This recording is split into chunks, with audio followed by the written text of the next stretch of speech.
Close your eyes now and let your breathing slow. Tonight we embark on a journey that spans not centuries, but millennia. A journey through smoke and ceremony, through medicine and ritual, through the very fabric of human civilization itself. The question before us is deceptively simple.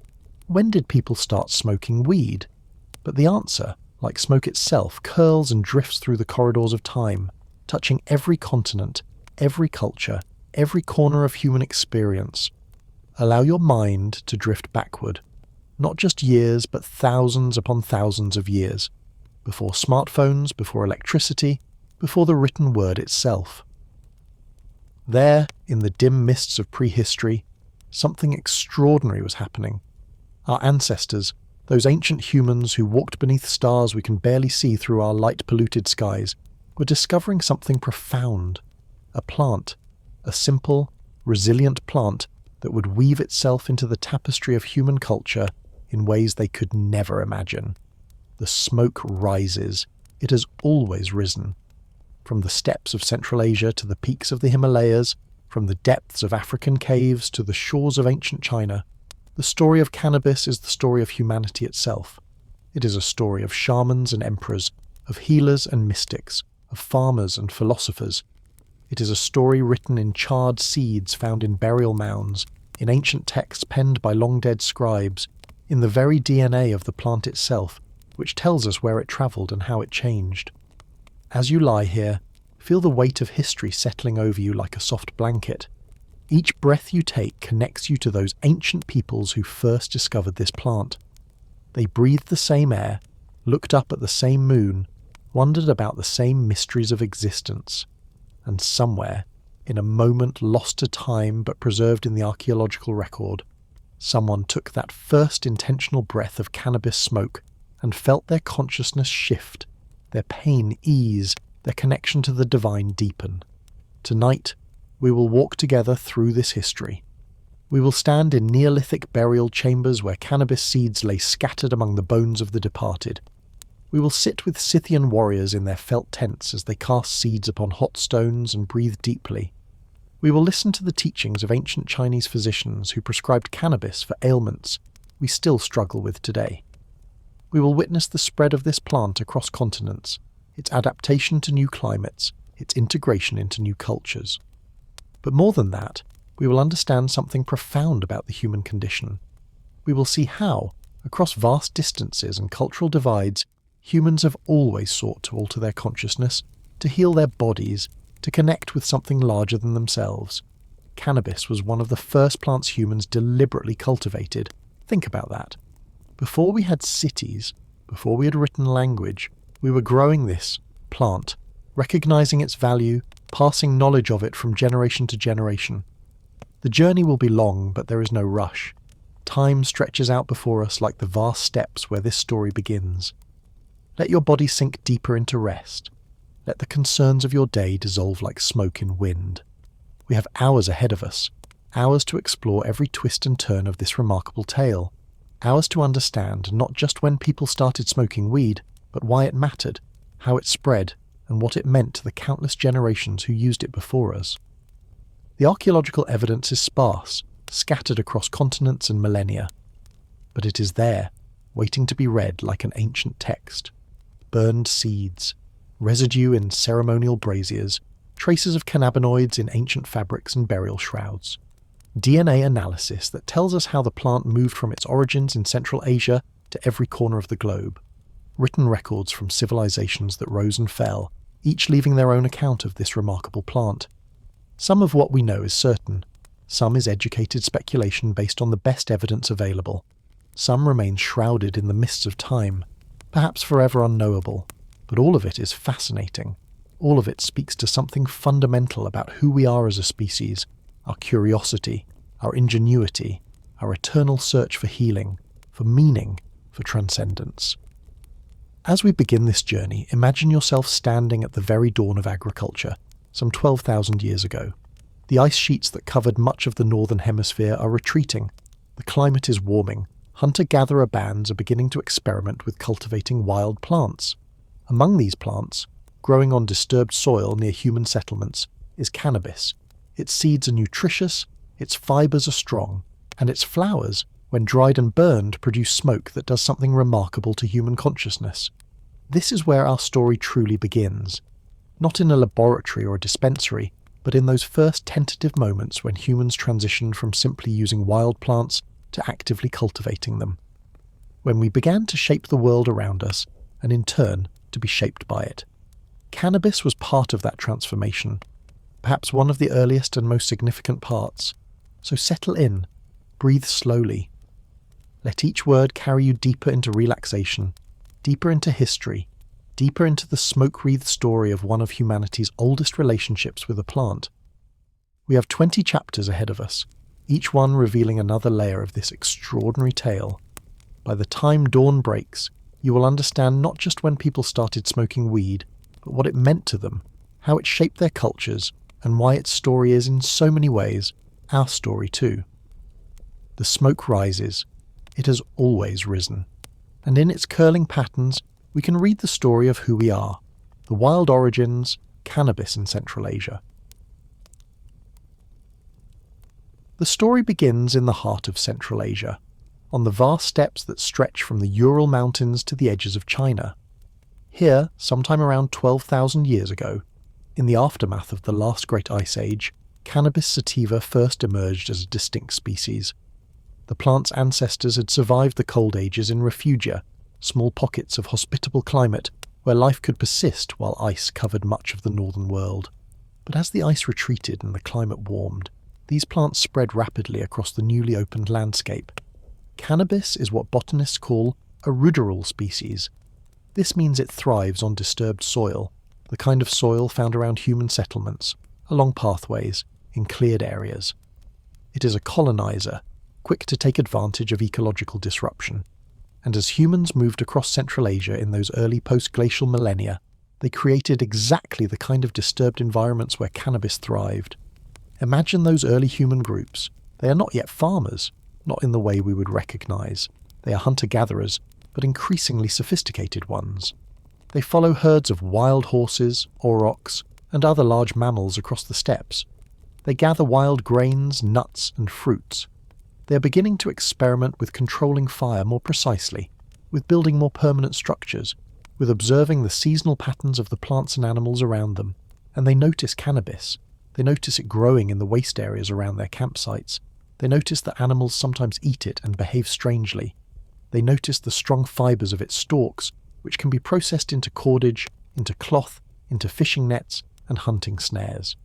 They notice the nutritious seeds, high in protein and oil, which store well and provide valuable calories in the lean months.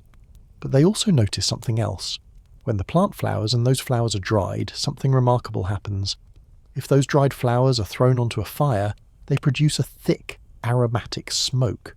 And breathing that smoke does something to consciousness. It eases pain. It induces relaxation. It creates euphoria. It alters perception in ways that might be interpreted as spiritual or transcendent. The earliest evidence we have for human interaction with cannabis comes from this region and this period. In burial sites across Central Asia, archaeologists have found cannabis seeds dating back to Neolithic times. These are not accidental inclusions. The seeds are deliberately placed, often in ceramic vessels, alongside other grave goods. This tells us something profound. Cannabis was already important enough to these people that they included it in their burial rituals. What were they thinking? Why include cannabis seeds with the dead? We can only speculate, but the practice suggests deep cultural significance. Perhaps they believed the deceased would need cannabis in the afterlife. Perhaps the plant had shamanic or spiritual associations, serving as a bridge between worlds. Perhaps it was simply a valuable commodity, included as a sign of wealth or status.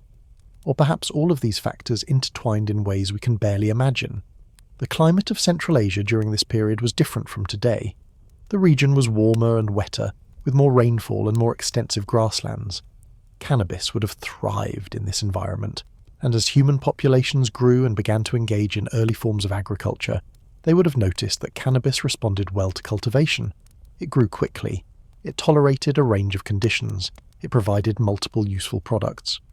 By around 10,000 years ago, we have evidence that humans in this region were not just using wild cannabis, but actively cultivating it. This makes it one of the oldest cultivated crops, predating or contemporary with the earliest cultivation of wheat and barley in the Fertile Crescent. Think about what this means. Cannabis was so valuable to these early agricultural peoples that it was among the very first plants they chose to deliberately grow. The wild cannabis of Central Asia was likely fairly low in psychoactive compounds compared to some modern varieties, but it would have been potent enough for those who knew how to use it. The flowers, when dried and burned, would produce smoke containing THC and other cannabinoids. The effects would have been noticeable, significant, perhaps even profound for people with no prior exposure to psychoactive substances beyond perhaps fermented beverages. As you lie here, imagine that ancient landscape. Endless grasslands stretching to the horizon under vast skies, herds of wild horses thundering across the steppes, small bands of humans, perhaps 20 or 30 individuals making their seasonal rounds, following the animals and plants that sustained them. And among those plants, growing near their campsites, its distinctive palmate leaves and resinous flowers catching the sunlight, cannabis. Imagine one of those early humans, perhaps a shaman or healer, perhaps just a curious individual, discovering the properties of the plant. Perhaps they had seen animals eating it and acting strangely. Perhaps they accidentally burned some while clearing land and noticed the effects of the smoke. However it happened, the discovery would have been remarkable. Suddenly here was a plant that could alter consciousness, ease suffering, facilitate what might be perceived as spiritual experience. The plant would have been incorporated into their world view, their ritual practices, their healing traditions. Knowledge of it would have been passed down from generation to generation, refined and elaborated. Different methods of use would have been discovered, different preparations tried. The plant would have become woven into the cultural fabric of these peoples in ways both practical and profound.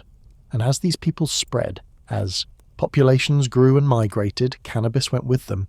The plant seeds are hardy, easy to transport, remain viable for years. Fibre from the plant could be made into clothing and bags for carrying other goods. The oil from the seeds could be used for food, for lamp fuel, for treating leather. In every way, cannabis was the perfect companion plant for a mobile semi-nomadic people. The steppes of Central Asia, where this story begins, remain a remote and sparsely populated region today. But 10,000 years ago, this was one of the crucibles of human civilization. Here, people were learning to cultivate plants, to domesticate animals, to transform from pure hunter-gatherers into something new. And cannabis was part of that transformation, one of the bridges between the old world and the new. As your breathing slows and deepens, picture that ancient world. The sounds of wind across grass, the calls of birds, the crackling of a fire where cannabis flowers burn, releasing their aromatic smoke into the clear evening air. This is where it all began. This is the origin point of a story that would eventually encompass the entire globe. Every cannabis plant alive today, from wild roadside weeds to carefully bred boutique strains, traces its ancestry back to those ancient steppes, to those wild plants that first caught the attention of curious humans thousands of years ago. The smoke rises. It rose then in that ancient world. It rises now in our modern one. And in that continuity, there is something profound, a connection across time, across culture, across the vast sweep of human history. We are not the first to discover cannabis. We are merely the latest in a long, long line of humans who have encountered this remarkable plant and been changed by it. The first smokers, evidence from archaeological sites. The transition from theory to evidence, from speculation to concrete proof, comes from the ground itself. From burial mounds and ancient settlements scattered across Central Asia and beyond, archaeologists have excavated clear evidence of early cannabis use. These sites tell us not just that ancient peoples used cannabis, but how they used it, in what contexts, and with what apparent intentions. One of the most remarkable discoveries comes from the Yanghai tombs in the Xinjiang region of northwestern China, near the border with modern Kazakhstan. Here, in a cemetery used by the Gushi people around 2,500 years ago, archaeologists found something extraordinary.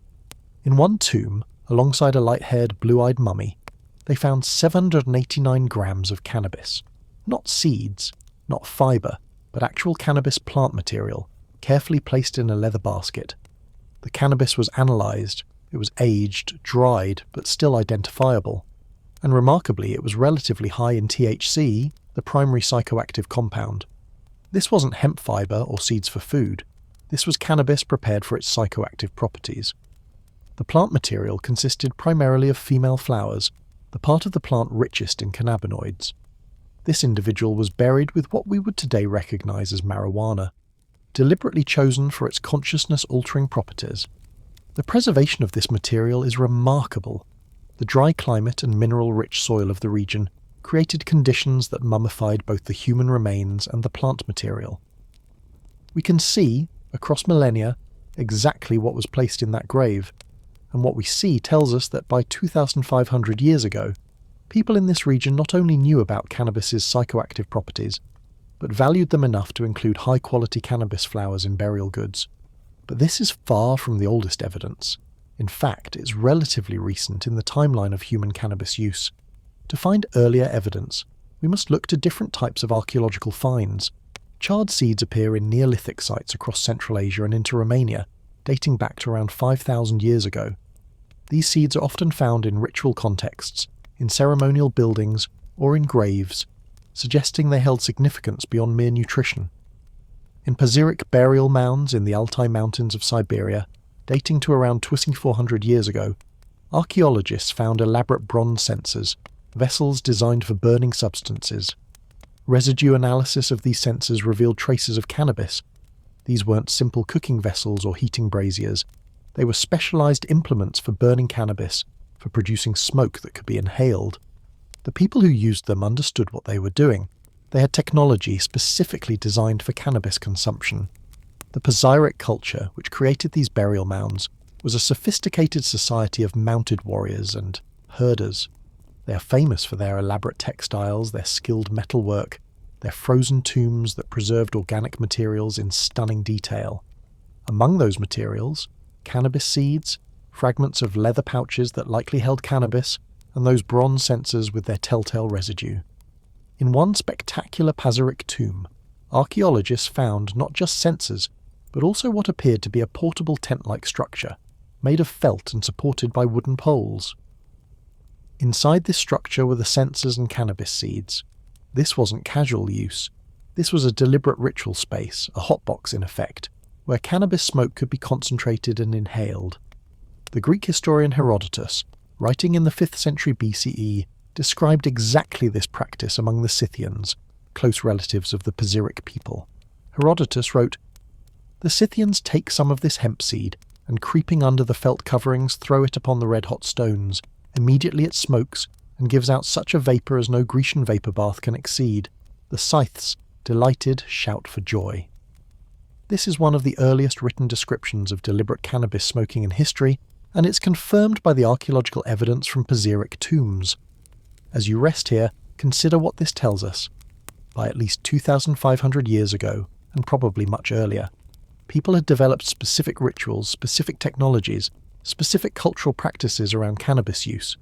This wasn't accidental exposure to smoke from burning plants. This was intentional, sophisticated, ritualized consumption. They knew what they were doing and why they were doing it. The sophistication of these early smoking practices is striking.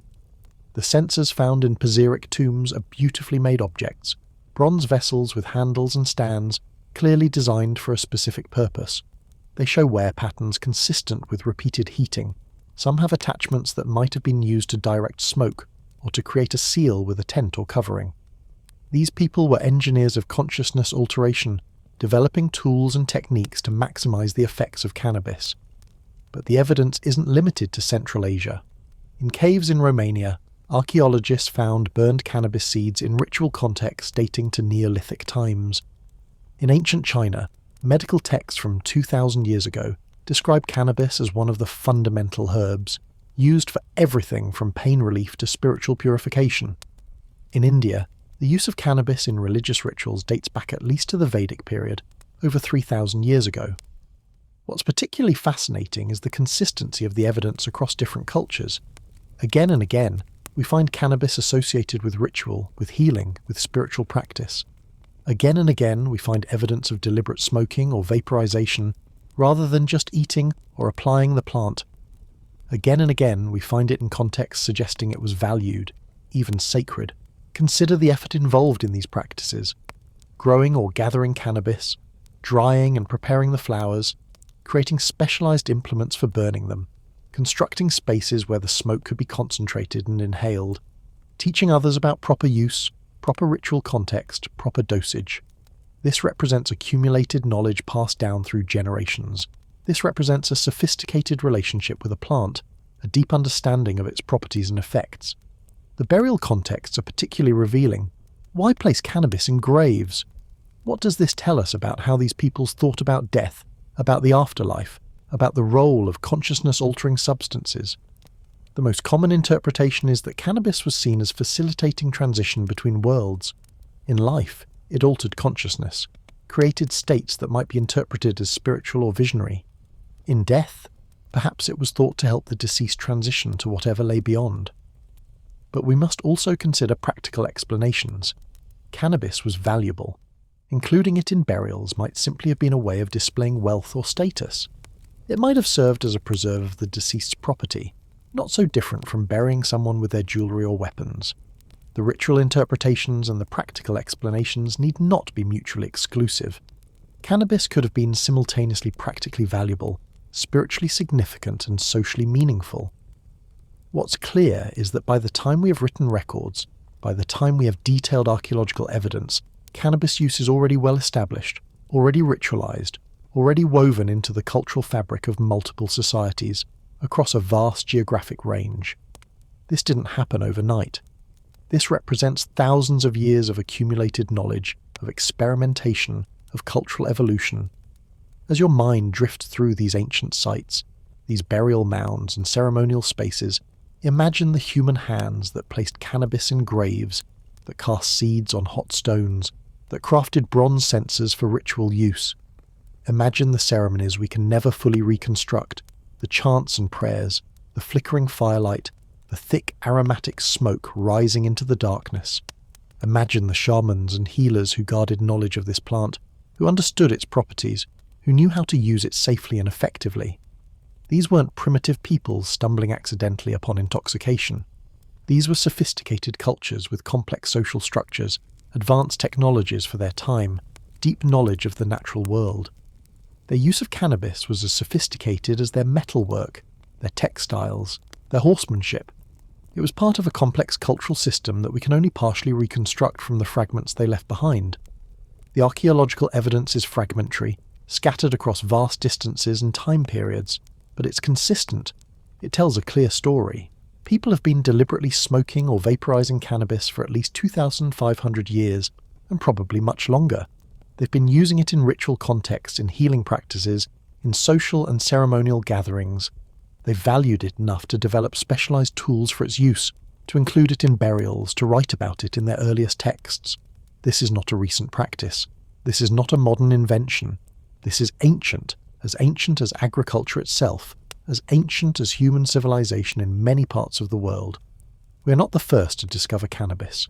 We are heirs to a tradition stretching back into the very dawn of recorded history and beyond, into the misty preliterate past where evidence dissolves into speculation, but the basic story remains the same. The smoke rises from ancient censers, from ritual fires long cold. But in our minds, illuminated by archaeology and ancient texts, we can see it still, curling upward into the night sky of the distant past. The Scythians, warriors and cannabis. The Scythians emerge from the mists of history like riders from a nightmare or a dream, depending on your perspective. These nomadic warriors controlled vast swathes of the Eurasian steppes, from roughly the 9th century BCE to the 4th century BCE. They were feared from China to Greece, renowned for their horsemanship, their archery, their ferocity in battle. But they were also, according to both archaeological evidence and written accounts, enthusiastic users of cannabis. Herodotus, that indefatigable Greek historian and ethnographer, provides us with our most detailed ancient account of Scythian cannabis use. Writing in the 5th century BCE, he describes their practices with a mixture of fascination and bemusement. The passage is worth examining in detail, for it's one of the earliest written descriptions of deliberate cannabis smoking in human history. According to Herodotus, the Scythians would set up small tents, placing inside them bronze vessels filled with red-hot stones. They would then throw cannabis seeds onto these stones, producing thick smoke that filled the confined space. The Scythians would sit in these tents, breathing the smoke, and, in Herodotus's words, shout for joy at the effects. He notes that this practice served as a kind of bath or purification ritual, particularly used after funerals. The archaeological evidence confirms Herodotus's account in remarkable detail. Scythian burial mounds, particularly the famous frozen tombs of the Altai Mountains, have yielded bronze censers, leather pouches containing cannabis seeds, and even the wooden poles and felt coverings that would have been used to construct the tents Herodotus describes. The match between the written account and the physical evidence is striking, lending credibility to both. But who were these Scythians, and why did cannabis play such a prominent role in their culture? To understand this, we must understand something of their way of life, their worldview, their place in the ancient world. The Scythians were nomadic pastoralists, following their herds of horses, sheep and cattle across the vast grasslands of Central Asia. They lived in felt tents called yurts, which could be easily dismantled and moved. They were superb horsemen, possibly the first people to develop effective mounted archery.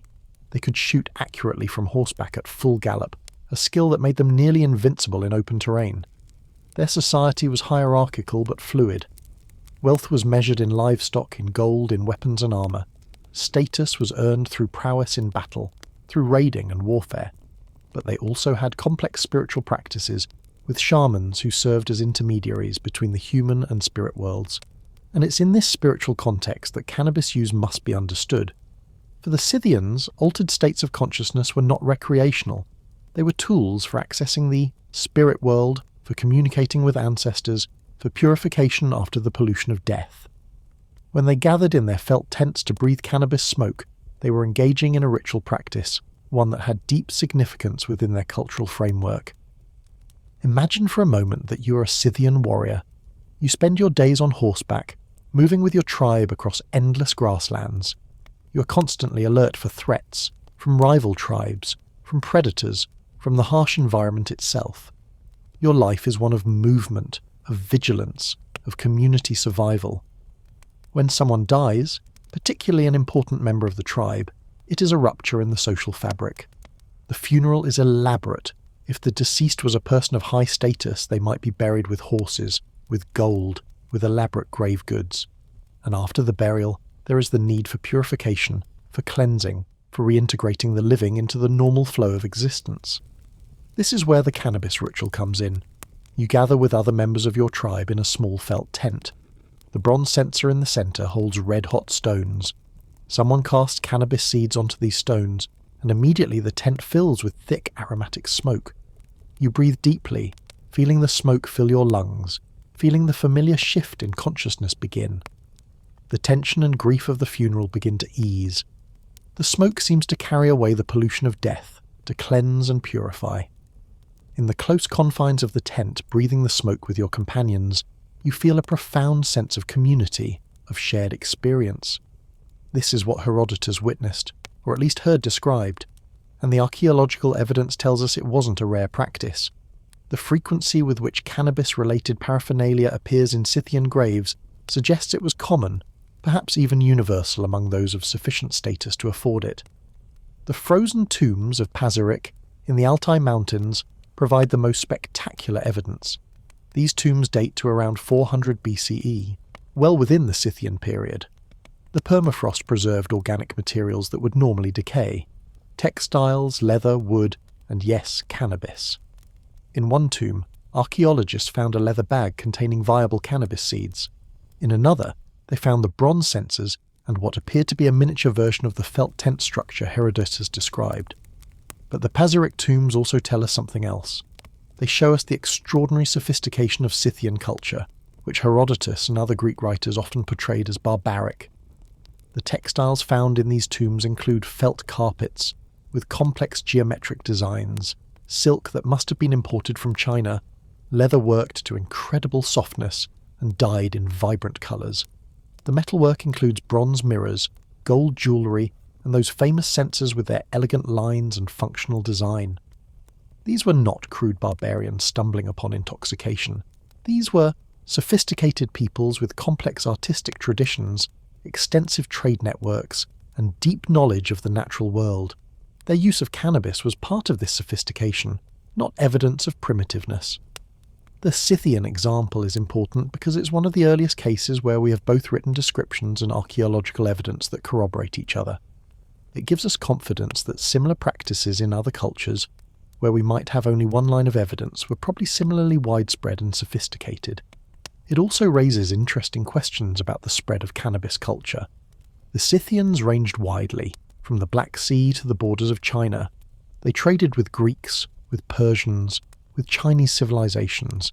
They employed craftspeople from settled societies, incorporating their techniques into Scythian art and material culture. Did they also spread knowledge of cannabis?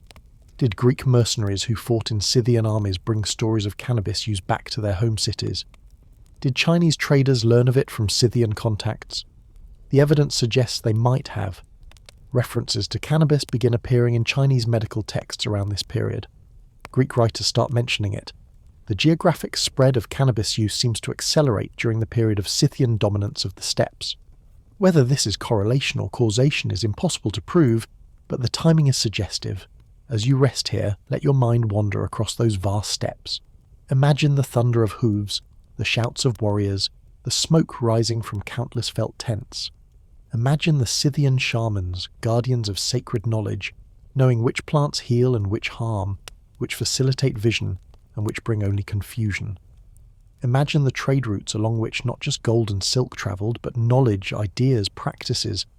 The Scythians were feared as warriors, but they were also innovators, traders, cultural intermediaries. Their use of cannabis was just one aspect of their complex culture, but it's one that left an indelible mark on history. Through their example, preserved in Herodotus's writings and in frozen tombs, we can see clearly what cannabis meant to at least one ancient culture. Purification, vision, community, spiritual access. The Scythian age eventually ended. Their dominance of the steppes gave way to other peoples, other empires. But the practices they preserved, the knowledge they held, didn't disappear. It flowed into other cultures, adapted and evolved, but recognisably connected to those ancient warriors breathing smoke in their felt tents under the vast Central Asian sky. Ancient China, medicine and ritual. Medical tradition also developed classifications for cannabis that went beyond simple medicinal or psychoactive categories. They recognised different phenotypes of the plant, different growing conditions that produce different effects, different harvest times that influence potency. This is ethnobotany of a remarkably high order, the kind of detailed practical knowledge that can only come from generations of careful observation and experimentation. As your breathing becomes slower and more regular, consider what this tells us about ancient Chinese civilization. Here was a society that, by 2,000 years ago, had developed systematic approaches to understanding plants and their effects on human physiology. They conducted what we might call clinical trials, observing patients over time, noting which preparations worked for which conditions, refining their methods based on accumulated evidence. Cannabis was just one of hundreds of plants in the Chinese pharmacopoeia, but it was clearly an important one. Its inclusion in the earliest texts, its continued use throughout Chinese medical history, its detailed documentation, all of this speaks to its significance. And unlike in some other cultures where knowledge of cannabis remained esoteric or restricted to shamanic practitioners, in China it became part of mainstream medical practice, available to anyone who consulted a trained physician. The spread of Chinese medical knowledge through texts and through the training of physicians meant that knowledge of cannabis spread as well. When Chinese medicine influenced Korean and Japanese medical traditions, cannabis knowledge travelled with it. When Chinese medical texts were translated or summarized for use in other regions, cannabis was included. The Chinese medical tradition became a vector for cannabis knowledge, spreading understanding of the plant's properties far beyond China's borders. But there was also continuity with older, more shamanic uses. In some regions of China, particularly in the south and in areas influenced by Taoist practices, cannabis continued to be used in explicitly spiritual contexts. There are references to Taoist hermits using cannabis to facilitate meditation, to enhance their perception of the Tao, to achieve states of consciousness described as approaching immortality. These uses were considered more esoteric, less mainstream than medical applications, but they persisted. The Taoist tradition, with its emphasis on achieving harmony with natural processes, on cultivating inner vitality, on transforming consciousness, provided a framework within which cannabis use could be understood as spiritual practice. The altered states induced by cannabis could be interpreted as glimpses of the Tao, of the fundamental nature of reality that underlies ordinary perception. The sense of timelessness, of unity with nature, of dissolution of ordinary ego, boundaries. All of these effects of cannabis resonated with Taoist philosophy. In some texts, cannabis is listed among the elixir plants, substances that could contribute to spiritual transformation and even physical immortality. This might seem like magical thinking to modern readers, but it makes sense within the framework of Taoist internal alchemy. Immortality in this context doesn't necessarily mean living forever in a physical body. It means achieving a state of consciousness that transcends ordinary temporal existence, that aligns with eternal patterns and processes. Whether cannabis could actually facilitate such states is a matter of interpretation and belief. But the fact that Taoist practitioners thought it could tells us something about how they understood the plant. It wasn't just a pain reliever or a source of fibre, it was a key, one among many that could help unlock higher states of consciousness. The Chinese relationship with cannabis demonstrates something important about the plant's versatility. The same plant that Scythian warriors used in purification rituals, Chinese physicians used to treat pain, constipation, and insomnia. Chinese Taoists used it to facilitate spiritual practice. Hemp workers used its fibre. Farmers used its seeds. Cannabis fit into multiple niches within Chinese culture, serving multiple purposes, valued for multiple properties. This multifaceted use is characteristic of how cannabis has been employed throughout history. It's rare to find a culture that uses cannabis for only one purpose. Usually it serves many roles: practical, medical, social, spiritual. This versatility is part of why it spread so successfully across cultures and continents. It offered something valuable to nearly everyone, regardless of their specific needs or worldview. As you lie here in the quiet darkness, imagine those ancient Chinese physicians, patiently mixing their preparations, carefully observing their patients, meticulously recording their findings in texts that would be studied by students for centuries to come. Imagine the Taoist hermits in their mountain retreats, sitting in meditation after consuming cannabis, attempting to perceive the underlying patterns of reality. Imagine the farmers cultivating cannabis in their fields, the weavers working its fibre into cloth, the merchants trading it along the Silk Road. All of these threads, medical, spiritual, economic, practical, weave together to create the complex tapestry of cannabis in ancient Chinese culture. And this tapestry would influence not just China, but all of East Asia for millennia. Even today, traditional Chinese medicine practitioners prescribe cannabis seeds for certain conditions, following protocols that date back thousands of years. Even today, scholars study those ancient texts, trying to understand exactly what preparations were used, what mafeisan actually consisted of, what the ancients knew that we might have forgotten. The Chinese example shows us that sophisticated, nuanced relationships with cannabis are not modern inventions. 2,000 years ago, Chinese physicians understood dosing, preparation methods, indication and contraindication, potential side effects. They understood that cannabis was powerful, useful, and also potentially problematic if misused. They developed frameworks for responsible use, for medical application, for spiritual practice.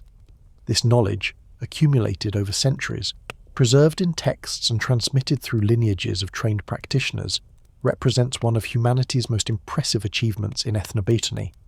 The smoke from healing incense, thick with cannabis flowers, rises in an ancient Chinese medical hall. The physician explains to his patient that this medicine will ease suffering, but must be used with wisdom.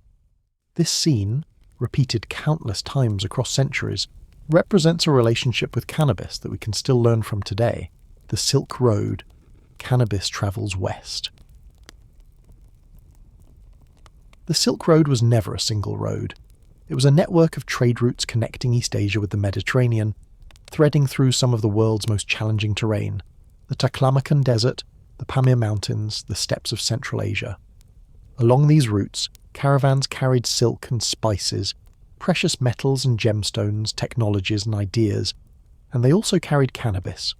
The movement of cannabis along the Silk Road represents one of the great plant migrations in human history. Cannabis originated in Central Asia, in the very regions through which the Silk Road passed. But as trade intensified, particularly in the centuries just before and after the beginning of the Common Era, the plant began to spread in new directions, carried by merchants who understood its value.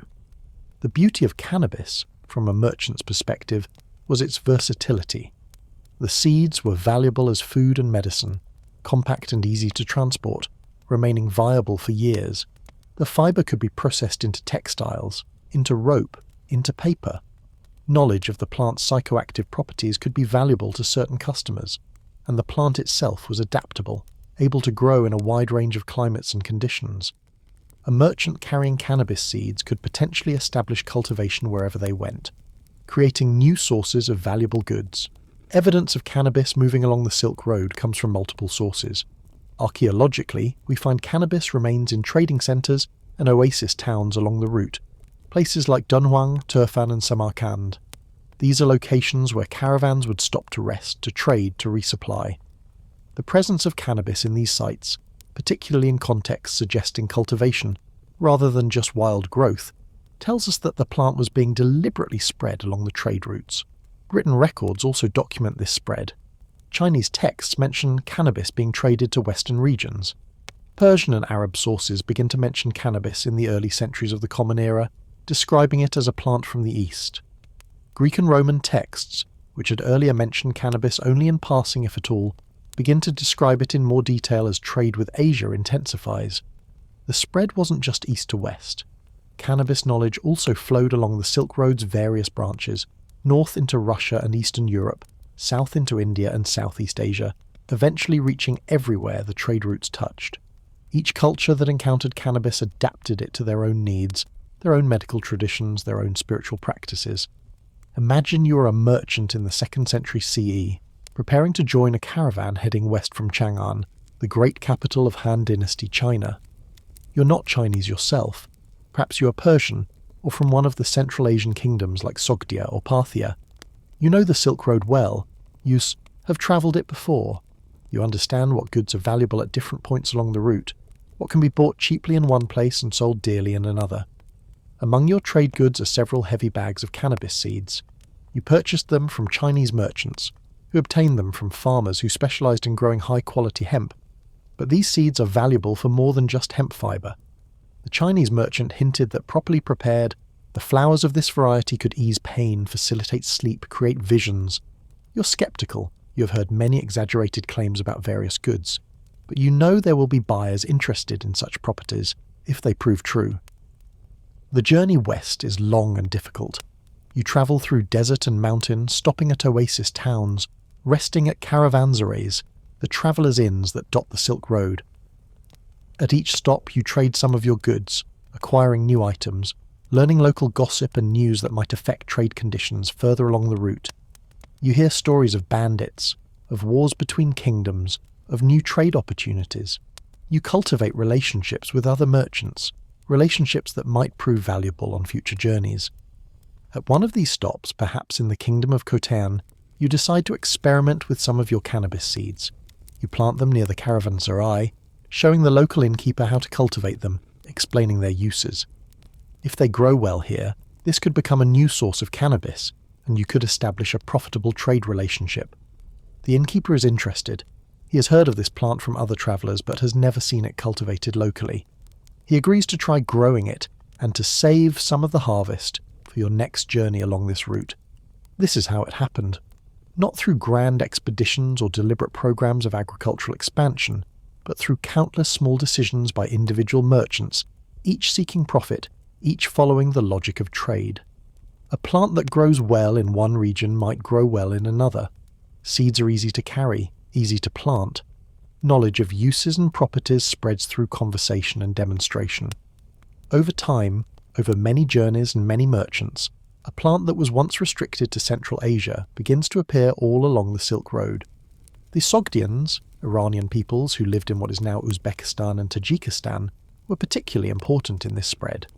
They were the master merchants of the Silk Road, maintaining trading colonies in cities across Asia, serving as intermediaries between Chinese, Indian, Persian and Mediterranean civilizations. Sogdian merchant houses had agents in multiple cities, forming networks that could move goods across vast distances. When Sogdian merchants adopted cannabis cultivation and trade, they became vectors for spreading the plant across their entire trading network. By the 5th and 6th centuries CE, we have evidence of cannabis cultivation in many regions that had not previously grown it. It appears in India, where it will eventually become deeply integrated into Hindu religious practices. It appears in Persia, where Persian physicians begin to incorporate it into their medical texts. It appears in the Eastern Mediterranean, where Greek physicians begin to write about it with more knowledge and detail than earlier authors who had only heard rumours. The plant adapts as it spreads. Different growing conditions, different cultivation practices, and perhaps some deliberate selection lead to the development of different varieties. The cannabis grown in India begins to differ from the cannabis grown in Central Asia or China. Different varieties prove better suited to different uses, some for fibre, some for seed production, some for their psychoactive properties. This diversification, driven by both natural selection and human selection, creates the rich diversity of cannabis varieties we see in historical records. But the Silk Road wasn't just moving cannabis the plant, it was also moving knowledge about cannabis. Medical texts were translated and transmitted along the trade routes. Chinese knowledge of cannabis reached Persian physicians, who incorporated it into their own medical frameworks.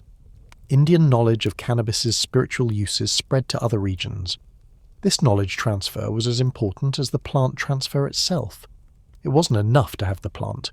You also needed to know how to use it, how to prepare it, what effects to expect, what dosages to use. The cosmopolitan nature of Silk Road cities facilitated this knowledge exchange. In places like Samarkand or Kashgar, you might find Chinese merchants, Indian monks, Persian scholars, and Greek travellers all present at the same time, exchanging not just goods, but ideas. A Chinese physician might discuss medical uses of cannabis with a Persian physician, each learning from the other's tradition. An Indian spiritual practitioner might describe ritual uses to a Central Asian shaman, finding commonalities in their practices despite their different cultural frameworks. As your breathing deepens and slows, follow those ancient caravans in your mind's eye. See them making their slow way across deserts, where the only sound is wind and footsteps, across mountain passes where the air grows thin and cold. See them stopping at caravanserais, those islands of safety and commerce in dangerous lands. See them trading, talking, sharing knowledge and seeds along with silk and spices. The Silk Road eventually declined, as sea routes became more important for trade between East and West. But its effects lasted. Cannabis, spread along its routes, established itself in regions across Eurasia. The knowledge that travelled with the plant became embedded in multiple medical and spiritual traditions.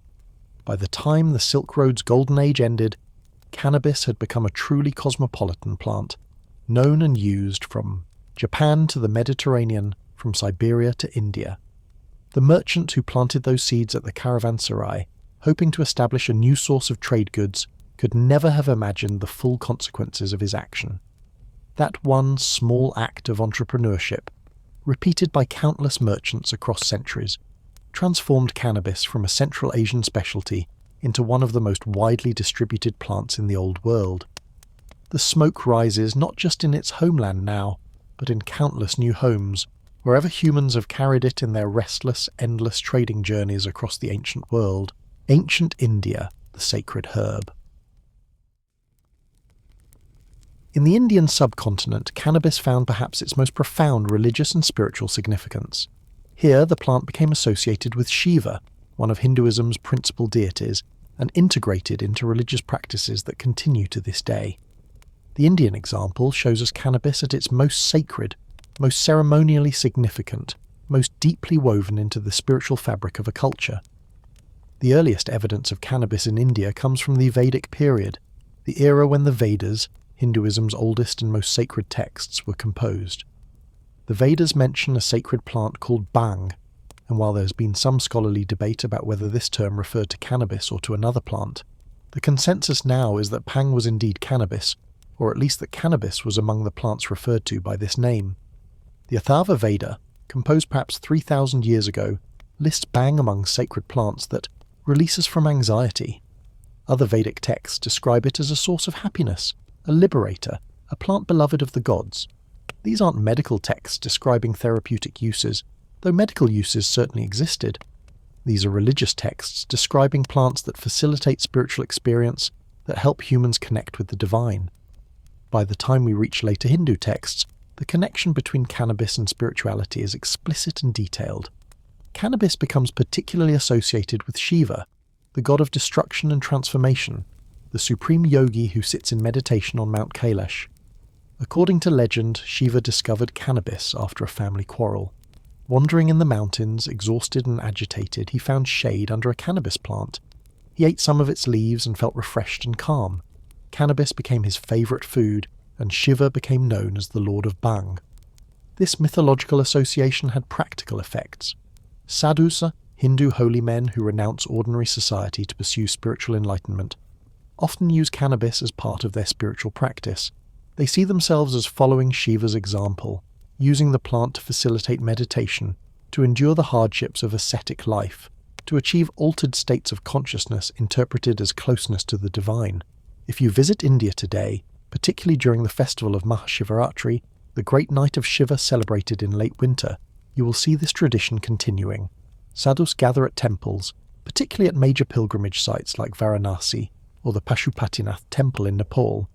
They consume bhang openly, often mixed into a drink with milk, sugar and spices. They smoke cannabis through chillums, clay pipes traditionally used for this purpose.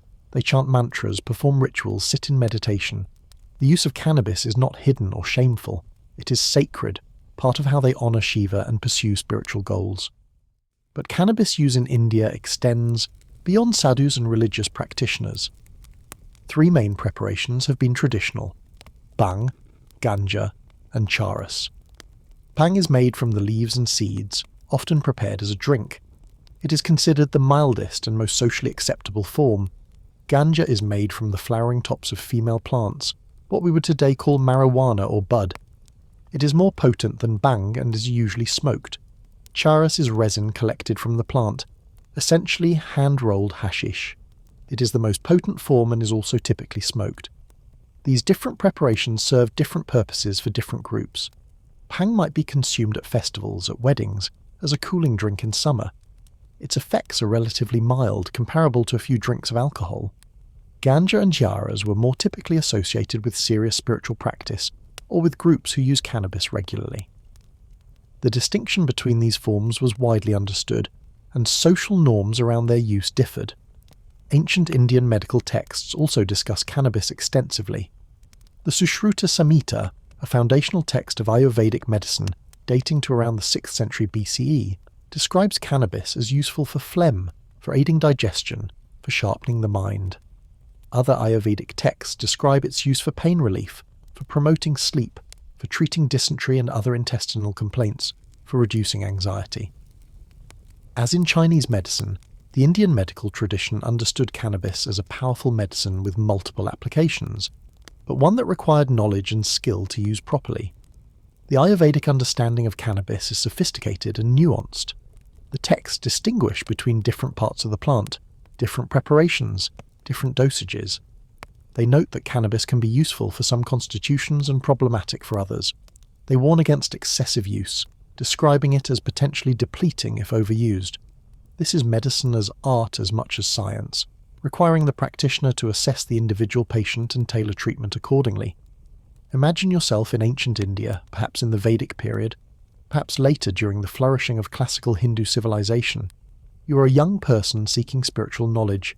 You have heard of the sadhus, those renunciants who abandon ordinary life to pursue enlightenment. You have heard that they use a sacred plant, bhang, to facilitate their meditation and austerities. You are curious, drawn to the spiritual path, wondering if you too might benefit from this plant.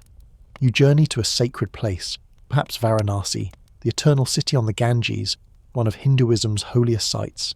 Here, sadhus gather in great numbers, their bodies smeared with ash, their hair matted into dreadlocks. Their only possessions a loincloth and a begging bowl. You approach one who seems wise, who sits beneath a tree in meditation posture, and you ask him about bhang, about its use in spiritual practice. He explains to you that bhang is a gift from Shiva, a tool for those who would walk the spiritual path, but it is not a toy, not a source of mere pleasure. It is a medicine for the soul, to be used with intention and respect. He tells you that bhang can quiet the restless mind, can ease the discomforts of the body so that meditation can deepen, can sometimes open doors of perception that are usually closed. But he also warns you that it can cloud the mind if used wrongly, can become a crutch if relied upon too heavily, can distract from the real work of spiritual practice. He offers to share with you a preparation of bhang, mixed with milk and spices, sweet and cooling. You drink it slowly, sitting beside him beneath the tree. For a while, nothing seems to happen. Then gradually, subtly, you notice a shift. Your habitual anxieties quiet. The sounds around you, the voices of people, the bells from nearby temples, the lapping of the river, seem clearer, more present. Your body feels lighter, more comfortable in its meditation posture. When you close your eyes, your mind is not filled with its usual turbulent thoughts. There is space, stillness, a quality of awareness that seems new and yet somehow familiar. The sadhu smiles. He sees that the medicine is working.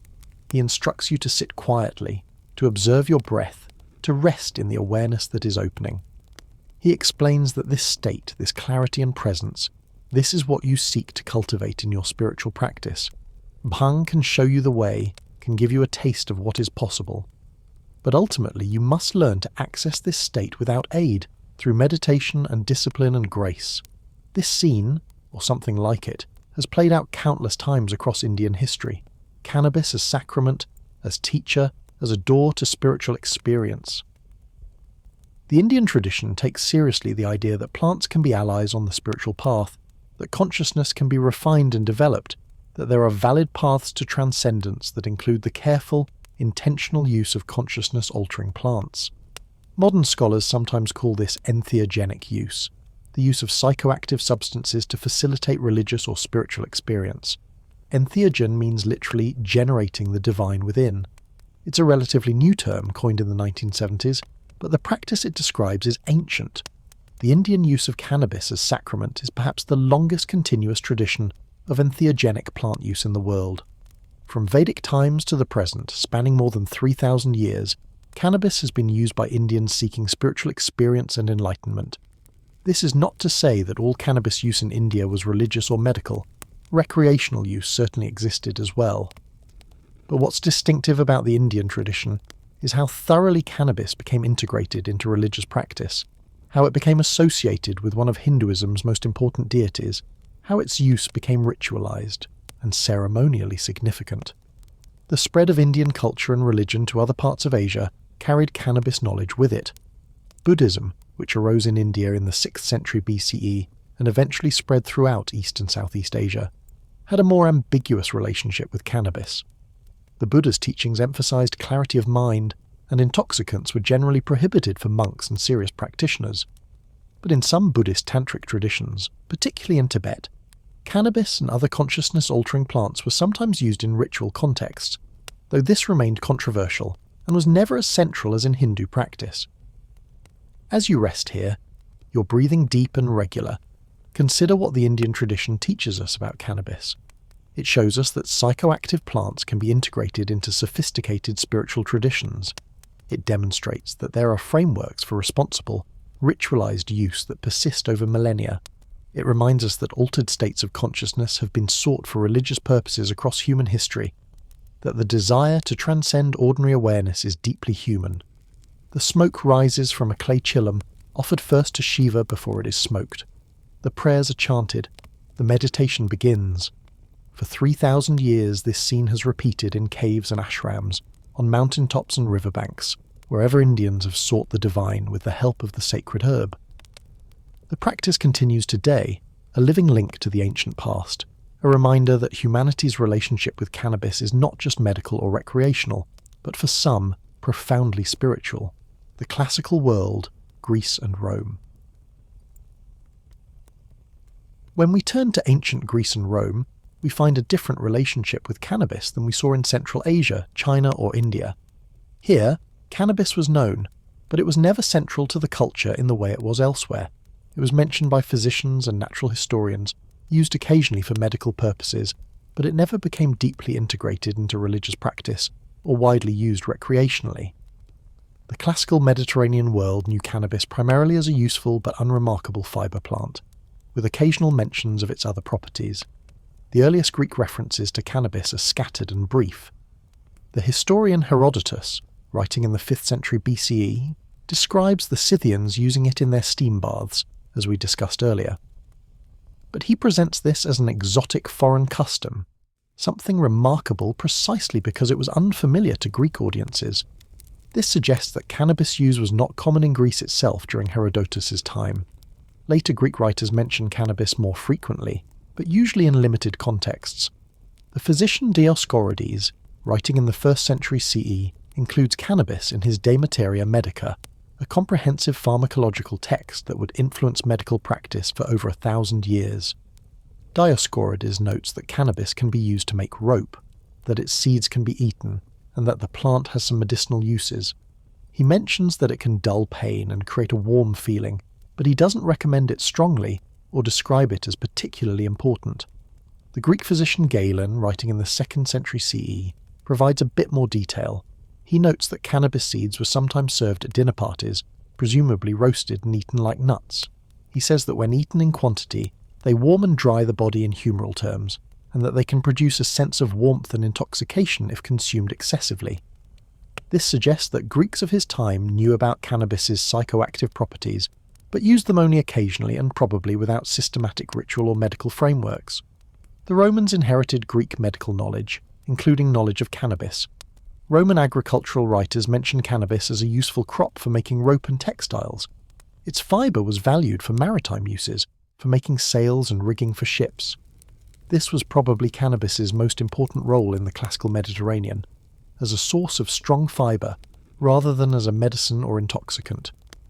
Roman physicians did use cannabis occasionally for medical purposes. Pliny the Elder, writing in the 1st century CE, mentions it in his Natural History. He notes that boiled cannabis root can ease cramped joints and gout, and that raw cannabis juice can be used to treat earaches. These are relatively minor applications, nothing like the extensive medical uses described in Chinese or Indian texts. Why was cannabis less significant in the classical Mediterranean than in other regions? Several factors probably contributed. First, the Mediterranean climate, while suitable for growing cannabis, was not ideal for producing highly potent varieties. The hot, dry summers and moderate winters favoured the development of fibre-rich varieties over resin-rich ones. The cannabis that grew easily in Greece and Rome was probably better for making rope than for psychoactive use. Second, the classical world had other sources of psychoactive substances that were more culturally important. Wine was central to both Greek and Roman culture, used in religious rituals, served at meals, deeply embedded in social practice. Opium from poppies was known and used medically. Various other plants with psychoactive properties were familiar to classical physicians. Cannabis didn't fill an empty niche. It was competing with established alternatives.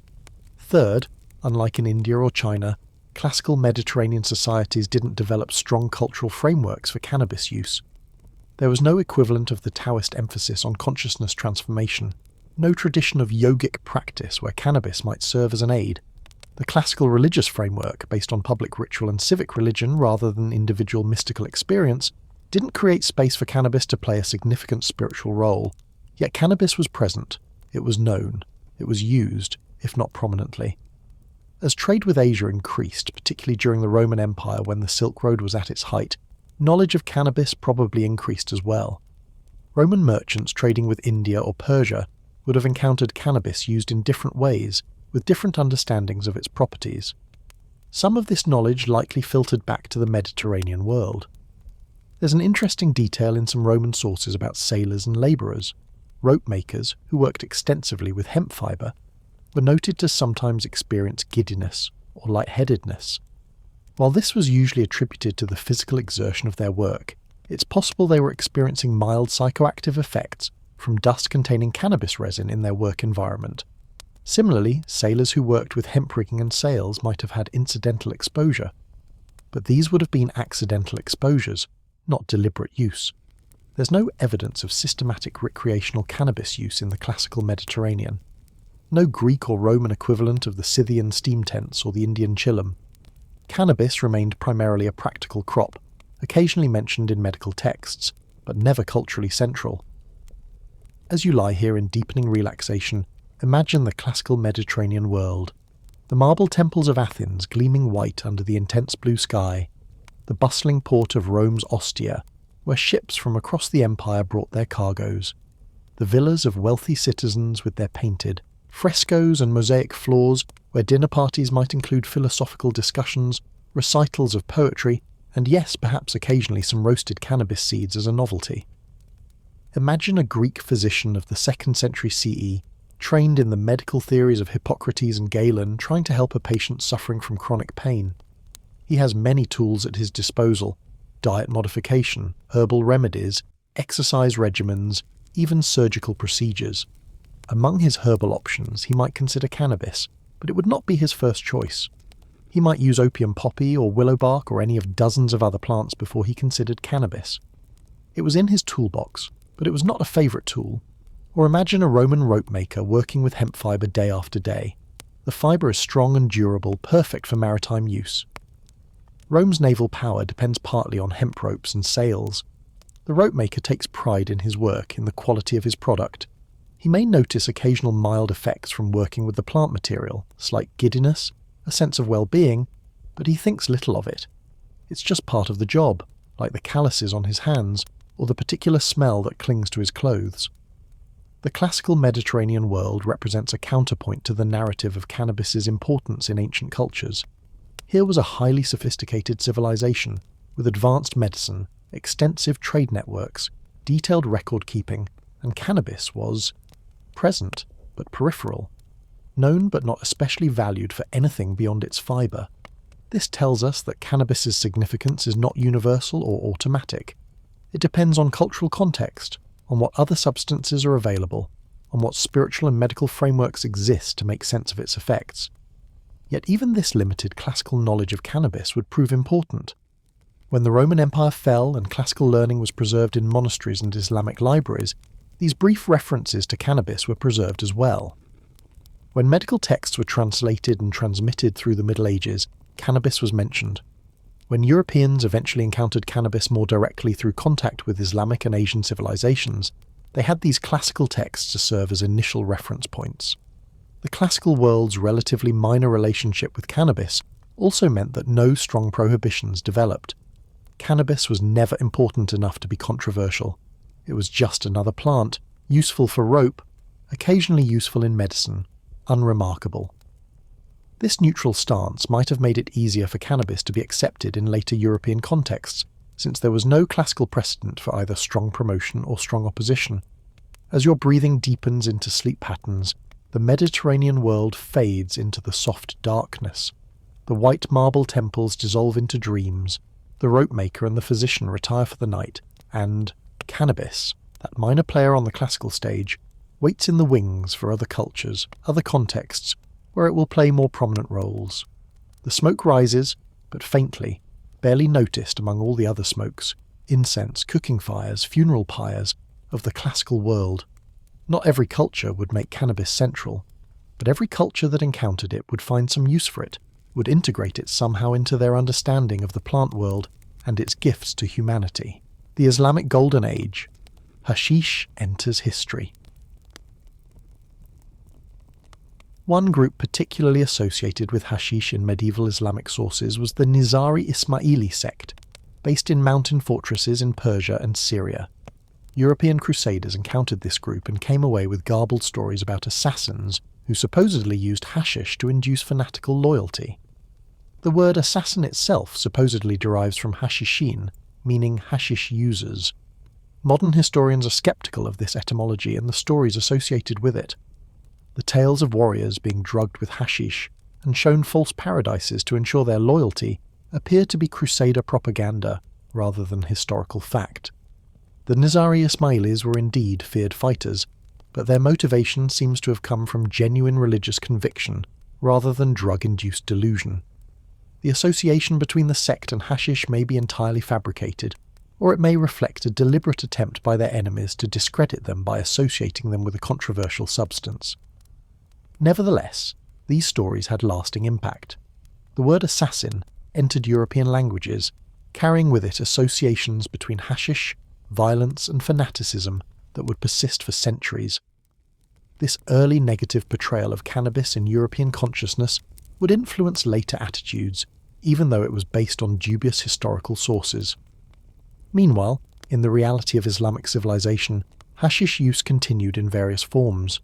Sufi mystics, practitioners of Islamic mysticism who sought direct experience of the divine, sometimes used hashish as part of their spiritual practices.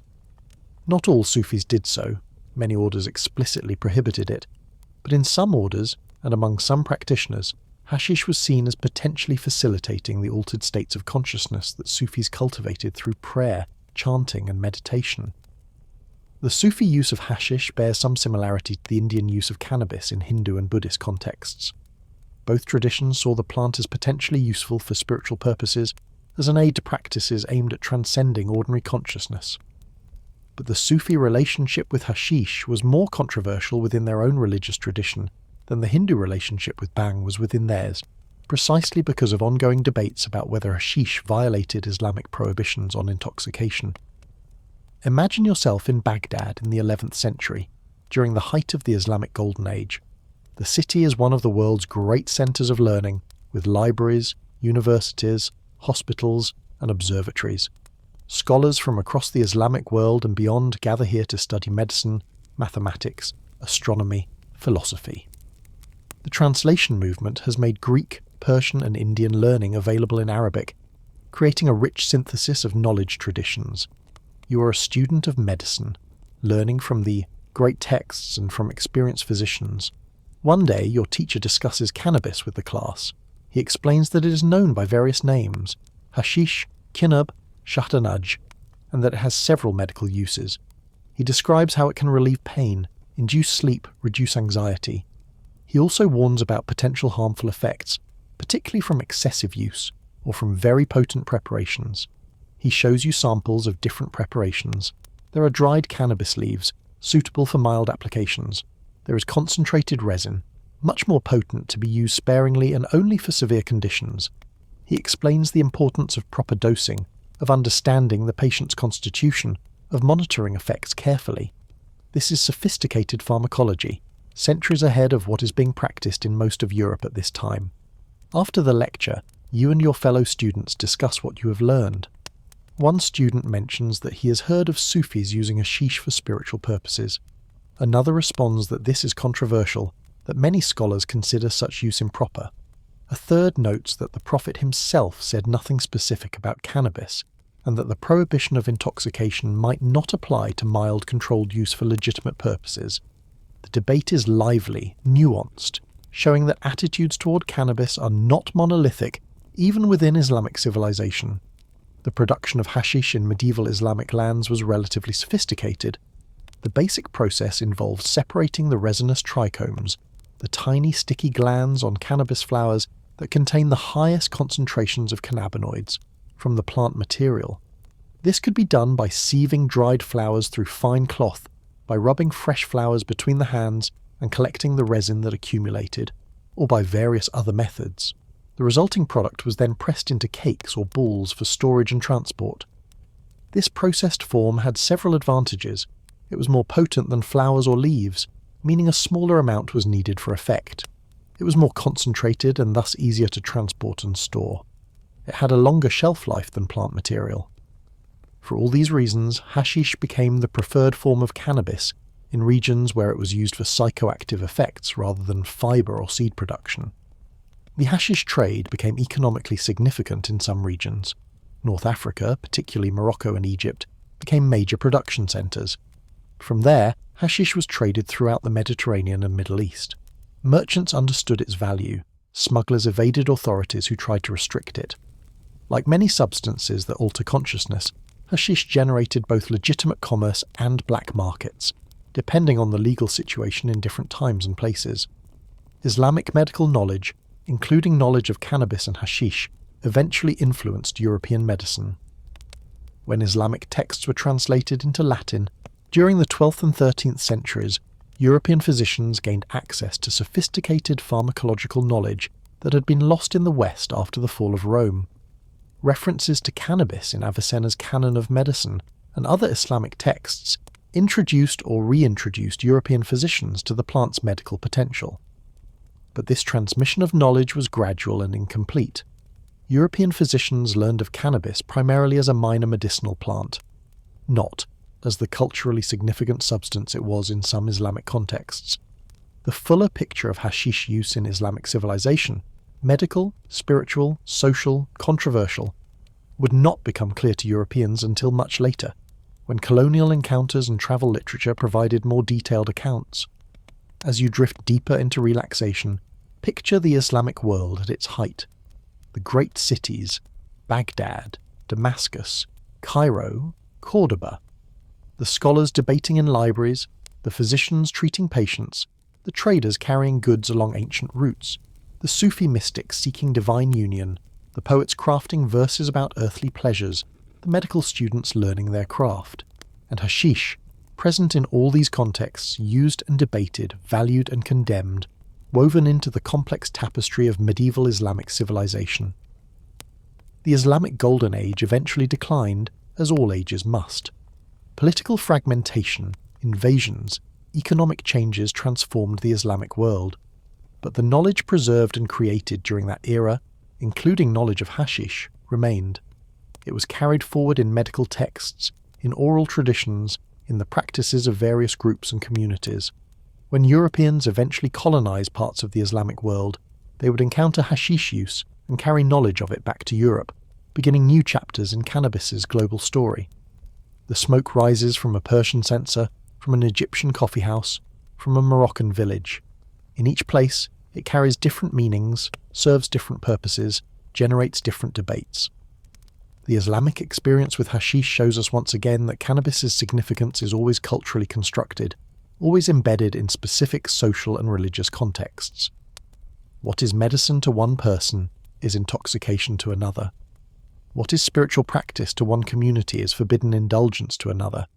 The plant itself is constant, but human understandings of it are endlessly variable. Cannabis in Africa. Ancient and indigenous uses. Africa's relationship with cannabis stretches deep into the past, though the precise timeline remains debated among scholars. While cannabis is native to Central Asia, it reached Africa at some point in ancient times, possibly through multiple routes. Once there, it was adopted by various African cultures and integrated into their agricultural, medical, and spiritual practices in ways that would profoundly influence the plant's global story. The earliest evidence of cannabis in Africa is difficult to date precisely. Some scholars argue for ancient arrival, perhaps 2,000 years ago or more, through trade routes connecting East Africa with the Middle East and India. Others suggest a later arrival, possibly during the medieval period. Archaeological evidence is sparse, partly because preservation conditions in much of Africa are poor for organic materials, and partly because cannabis use often left little archaeological trace beyond the plant itself. What is clear is that by the time European colonizers arrived in Africa, in the 15th and 16th centuries, cannabis was already well established in many African societies. It was cultivated, traded, and used across much of the continent. Different cultures had developed their own names for it, their own cultivation techniques, their own uses and understandings of the plant. This widespread distribution and deep cultural integration suggests that cannabis had been in Africa for a considerable time. In southern Africa, various indigenous groups used cannabis, which they called by names like daga in Afrikaans, a term derived from indigenous languages, or matakwane in Tswana. Cannabis was smoked, sometimes in elaborate pipes, and was associated with both social and spiritual practices. Among some groups, cannabis smoking was a male activity, part of social bonding and ritual. Among others, it had medicinal uses, employed to treat various ailments or to facilitate childbirth. The Pygmy peoples of Central Africa incorporated cannabis into their cultures in interesting ways. Some groups used it in religious ceremonies, in hunting rituals, and for medicinal purposes. The Pygmies' relationship with cannabis is particularly significant because some scholars have argued that it might represent one of the oldest continuous traditions of cannabis use in Africa, possibly stretching back many centuries. In West Africa, cannabis cultivation and use became established in numerous societies. The Yoruba people of Nigeria, the Akan people of Ghana, and many other groups knew and used the plant. It was incorporated into traditional medicine, used to treat everything from pain to mental distress. It had spiritual applications in some contexts, particularly in connection with ancestor veneration and communication with the spirit world. East Africa, with its proximity to the Middle East and connections to Indian Ocean trade, networks likely saw earlier introduction of cannabis than some other African regions. Ethiopian traditions claim ancient use of cannabis, and while this is difficult to verify archaeologically, the plant was certainly well established there by medieval times. Cannabis was used medicinally and socially, and some groups incorporated it into religious practices. One particularly well-documented African cannabis tradition comes from the San people, hunter-gatherers of southern Africa whose ancestors have lived in the region for tens of thousands of years. When the San adopted cannabis, probably from neighbouring pastoralist groups who themselves had received it through trade networks, they incorporated it into their existing spiritual framework. Cannabis became associated with trance states, with healing ceremonies, with communication with the spirit world that was central to San religious practice. Imagine yourself in a San community, perhaps 200 or 300 years ago. The community lives in the Kalahari Desert, in an environment that seems harsh, but which the San know intimately, understanding every plant, every animal, every water source. They are hunter-gatherers, maintaining a lifestyle that has sustained their ancestors since time immemorial, though now they also engage in some trade with neighbouring groups. Tonight, there will be a healing dance. A member of the community has been sick, and the healers will dance through the night, entering trance states to diagnose and treat the illness. Cannabis is prepared, not for everyone, but for some of the healers, those whose practice involves its use. The plant is not essential to the ceremony. San healing worked long before cannabis arrived, but some healers have found that it helps them achieve the altered states necessary for their work. As darkness falls, the community gathers. Women sit in a circle, clapping and singing the healing songs that have been passed down through generations. Men begin to dance around the fire, their movements rhythmic, repetitive, designed to induce trance. Some of the dancers have smoked cannabis earlier, others have not. The dance continues for hours. Gradually, some of the dancers enter trance states, their movements becoming more erratic, their breathing changing, their awareness shifting to the spirit realm where healing work can be done. This scene, or something like it, represents one of the ways cannabis was integrated into African spiritual practice. It wasn't always central or essential, but it became part of the repertoire of techniques that African healers and spiritual practitioners used in their work. Cannabis joined other plants, other practices, other tools in the complex systems of African traditional medicine and spirituality. The African use of cannabis also had important practical and social dimensions. In many societies, cannabis smoking became a social activity, a way for men, usually, to relax together, to discuss matters of importance, to bond. Pipes for smoking cannabis sometimes became elaborate objects, carved and decorated, signs of status or artistic achievement. The sharing of cannabis could cement social bonds, mark occasions, facilitate negotiation and discussion. Medicinally, African traditional healers found numerous uses for cannabis. It was used to treat pain, particularly chronic pain from injury or arthritis. It was used for mental or emotional distress. Some healers used it to stimulate appetite in people who were sick and not eating. It was applied topically for skin conditions or inflammation. In some places, it was given to women in labour, believed to ease the pain and difficulty of childbirth. The agricultural knowledge around cannabis in Africa was sophisticated. Different groups developed varieties suited to their local conditions. They understood when to plant, when to harvest, how to process and store the plant material. They knew which plants to save for seed, understanding basic selection principles even if they didn't articulate them in modern genetic terms. This represents substantial accumulated knowledge, the kind that only develops over many generations of cultivation experience. Cannabis also became an item of trade within Africa. Groups that cultivated it would trade with groups that didn't. Cannabis moved along the same trade routes as other goods: metals, cloth, salt, livestock. In some contexts, it became a valued trade good, something that could be exchanged for other necessities or luxuries. This economic dimension helped spread cannabis even to groups that didn't cultivate it themselves. When European colonizers arrived in Africa, they encountered African cannabis use and reacted in various ways. Some simply noted it as an exotic custom. Some recognized the plant from their own medical traditions, where cannabis was known if not commonly used. Others, particularly later colonial authorities influenced by emerging anti-cannabis attitudes, tried to suppress it.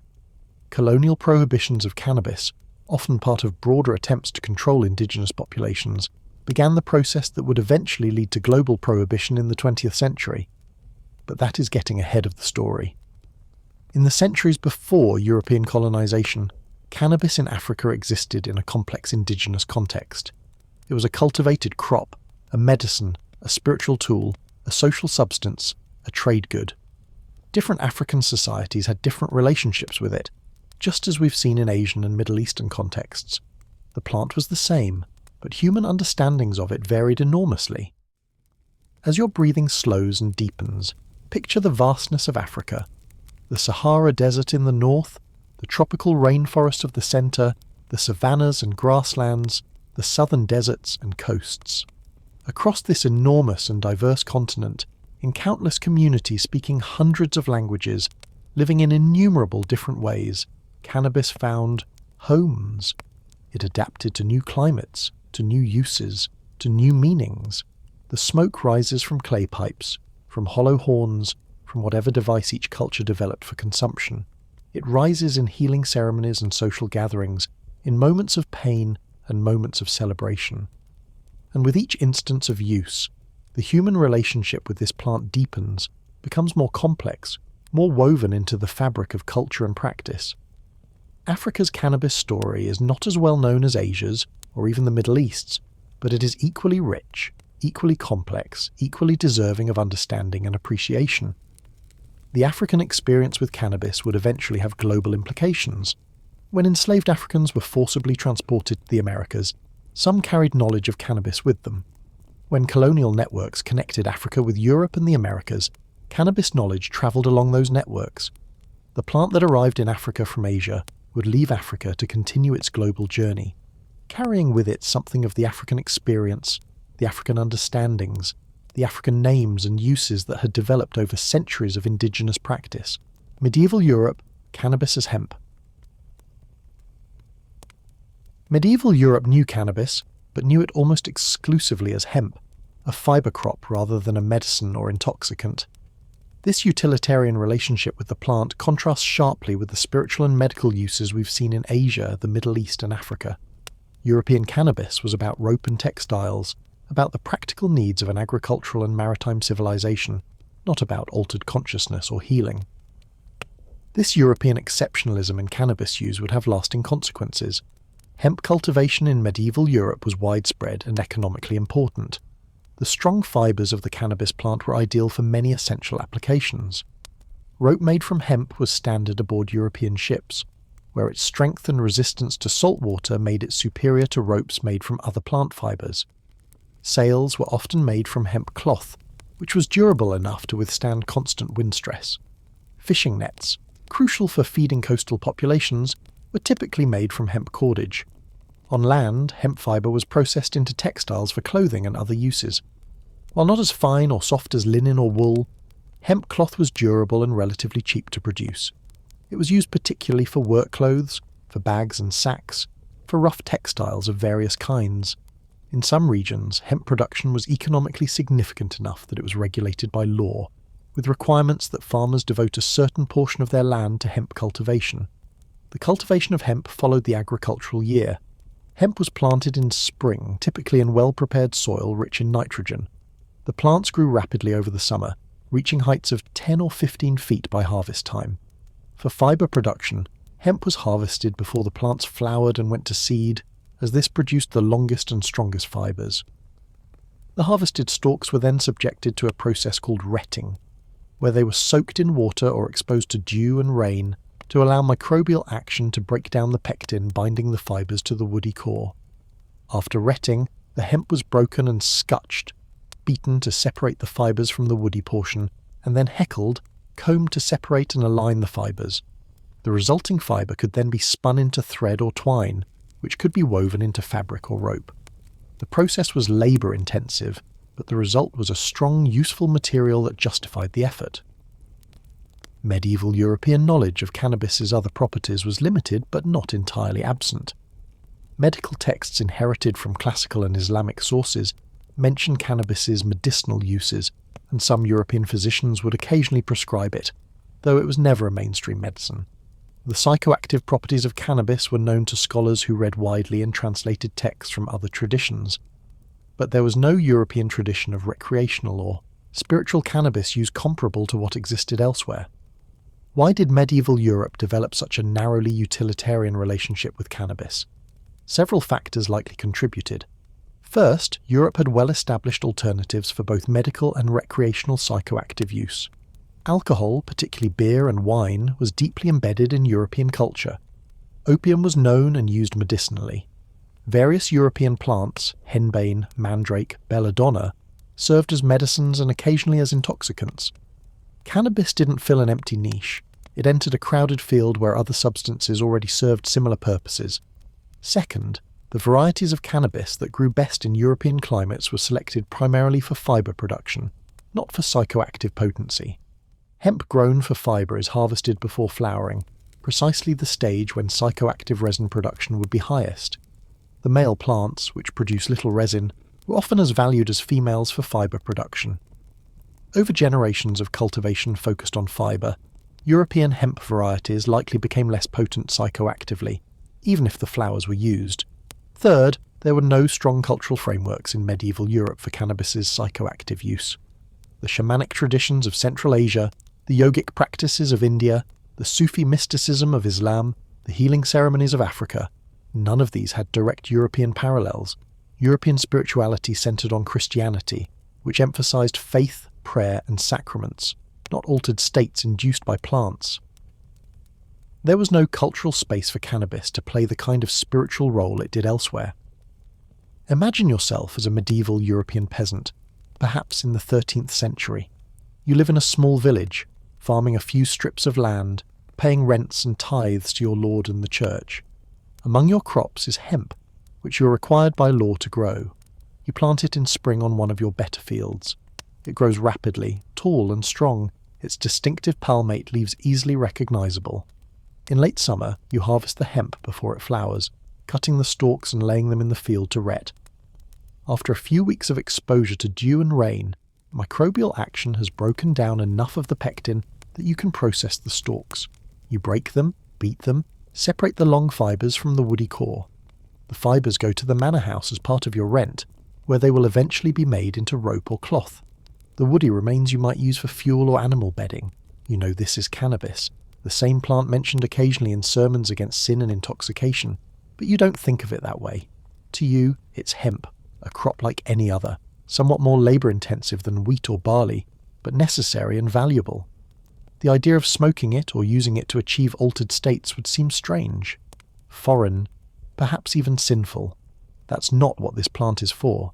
This plant is for making the ropes that hold your village together, literally and economically. The medieval church's attitude toward cannabis was shaped by its generally restrictive view of intoxication and by the association of cannabis with foreign non-Christian cultures. References to cannabis in medieval Christian texts are rare, but when they occur, they tend to be negative. Cannabis might be mentioned alongside other substances in condemnations of intoxication, or it might be associated with Islamic or pagan practices that Christians should avoid. However, this moral disapproval didn't extend to hemp cultivation and use for fibre. That was purely practical, unconnected to the moral questions around intoxication. A peasant growing hemp for his lord's ropes and a heretic using cannabis for intoxication were seen as entirely different things, though the plant was the same. This distinction between virtuous hemp and sinful cannabis would persist in European thought for centuries. There are occasional hints in medieval sources of cannabis being used medicinally or even recreationally in Europe. A few medical texts mention it. Some sources refer to it being smoked or consumed, though often in context suggesting this was unusual or foreign. It's possible that cannabis used for purposes other than fibre was more common than the written record suggests, particularly among people whose activities were rarely documented: peasants, travellers, marginal groups. But even if such use occurred, it was never mainstream, never culturally central in the way it was in so many other regions. Europe's relationship with cannabis remained primarily about hemp throughout the medieval period and well into the early modern era. This would begin to change only with increased European contact with other cultures, with Islamic societies through trade and conflict, with Asian societies through exploration and colonization, and eventually with American societies, where European colonizers encountered indigenous traditions and enslaved Africans introduced African cannabis knowledge. As you lie here in deepening rest, picture medieval Europe: the castles and cathedrals, the villages and fields, the ships on stormy seas. Hemp is everywhere, in the ropes that hoist sails, in the clothes that peasants wear, in the nets that catch fish, in the fabric that covers market stalls. The plant is ubiquitous, essential even. But it is purely utilitarian, stripped of the spiritual and medical significance it held in so many other cultures. This European exceptionalism, this narrowly practical view of cannabis, would have enormous consequences. When Europeans eventually colonized much of the world, they brought their attitudes with them. When they encountered other cultures' cannabis use, they often viewed it through a lens shaped by their own lack of such traditions. The spiritual and medicinal uses that were central to Asian, African and Middle Eastern cannabis cultures were often seen by European colonizers as evidence of moral degeneracy or cultural inferiority. These colonial attitudes would eventually contribute to the global prohibition of cannabis in the 20th century. But that is still far in the future. In medieval Europe, hemp grows in fields, serves practical purposes, occupies a place in economic life but not in spiritual or medical life. The smoke rises only from cooking fires and blacksmiths' forges, not from pipes or ceremonial vessels. Cannabis is present but profoundly transformed, reduced to one of its uses, stripped of its complexity. Europe has domesticated cannabis into hemp, useful but unremarkable, essential but invisible, present everywhere but noticed nowhere. The age of exploration, cannabis circles the globe. These encounters sometimes led to synthesis and innovation. In the Caribbean, African and Indian cannabis traditions merged with each other, and with European hemp cultivation, creating new hybrid practices. In southern Africa, indigenous African cannabis use met with cannabis introduced by European and Indian traders, creating complex local traditions. In Central Asia, European travellers encountered ancient Central Asian cannabis practices and wrote about them for European audiences, beginning to make Western readers aware that cannabis had uses and meanings beyond hemp fibre. Imagine yourself as a sailor on a Portuguese trading vessel in the 17th century. You've spent years at sea, travelling routes that connect Lisbon with Brazil, with West Africa, with Goa in India, with Macau in China. You've seen how different peoples grow and use the same plant in utterly different ways. In Brazil, enslaved Africans cultivate it secretly for their own use, smoking it in ways that remind them of home. In India, Hindu holy men consume it openly as part of their spiritual practice, explaining to you that it helps them perceive the divine. In China, physicians prescribe it for various ailments, with detailed theories about its properties and effects. You yourself know cannabis only as hemp, the essential material that keeps your ship functional. Without hemp rope, the rigging would fail. Without hemp sails, the ship couldn't move. Hemp is as essential to your work as wood and iron, yet you're beginning to realize that this practical crop that your people have grown for centuries has dimensions your culture never explored. Other peoples use the same plant to heal, to pray, to celebrate, to ease suffering in ways that have nothing to do with making rope. When you return to Lisbon, you try to explain this to friends in the taverns along the waterfront. They're skeptical. Hemp is hemp, they say. What you're describing sounds like foreign superstition or vice. The plant is for making rope and cloth, nothing more. You wonder if they're right, if what you saw was just ignorance or moral degeneracy among less civilized peoples, or perhaps your own people are missing something, failing to recognize the full potential of a plant they've known for centuries.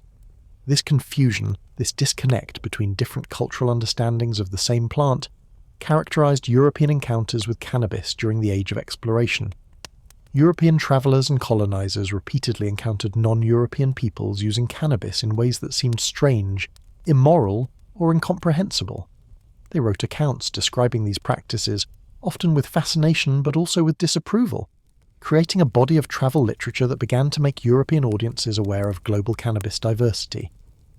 Napoleon's invasion of Egypt in 1798 brought French soldiers into contact with hashish use in Islamic contexts. They encountered Egyptian and Syrian people using hashish socially and medicinally, saw hashish shops and cafes, observed the effects.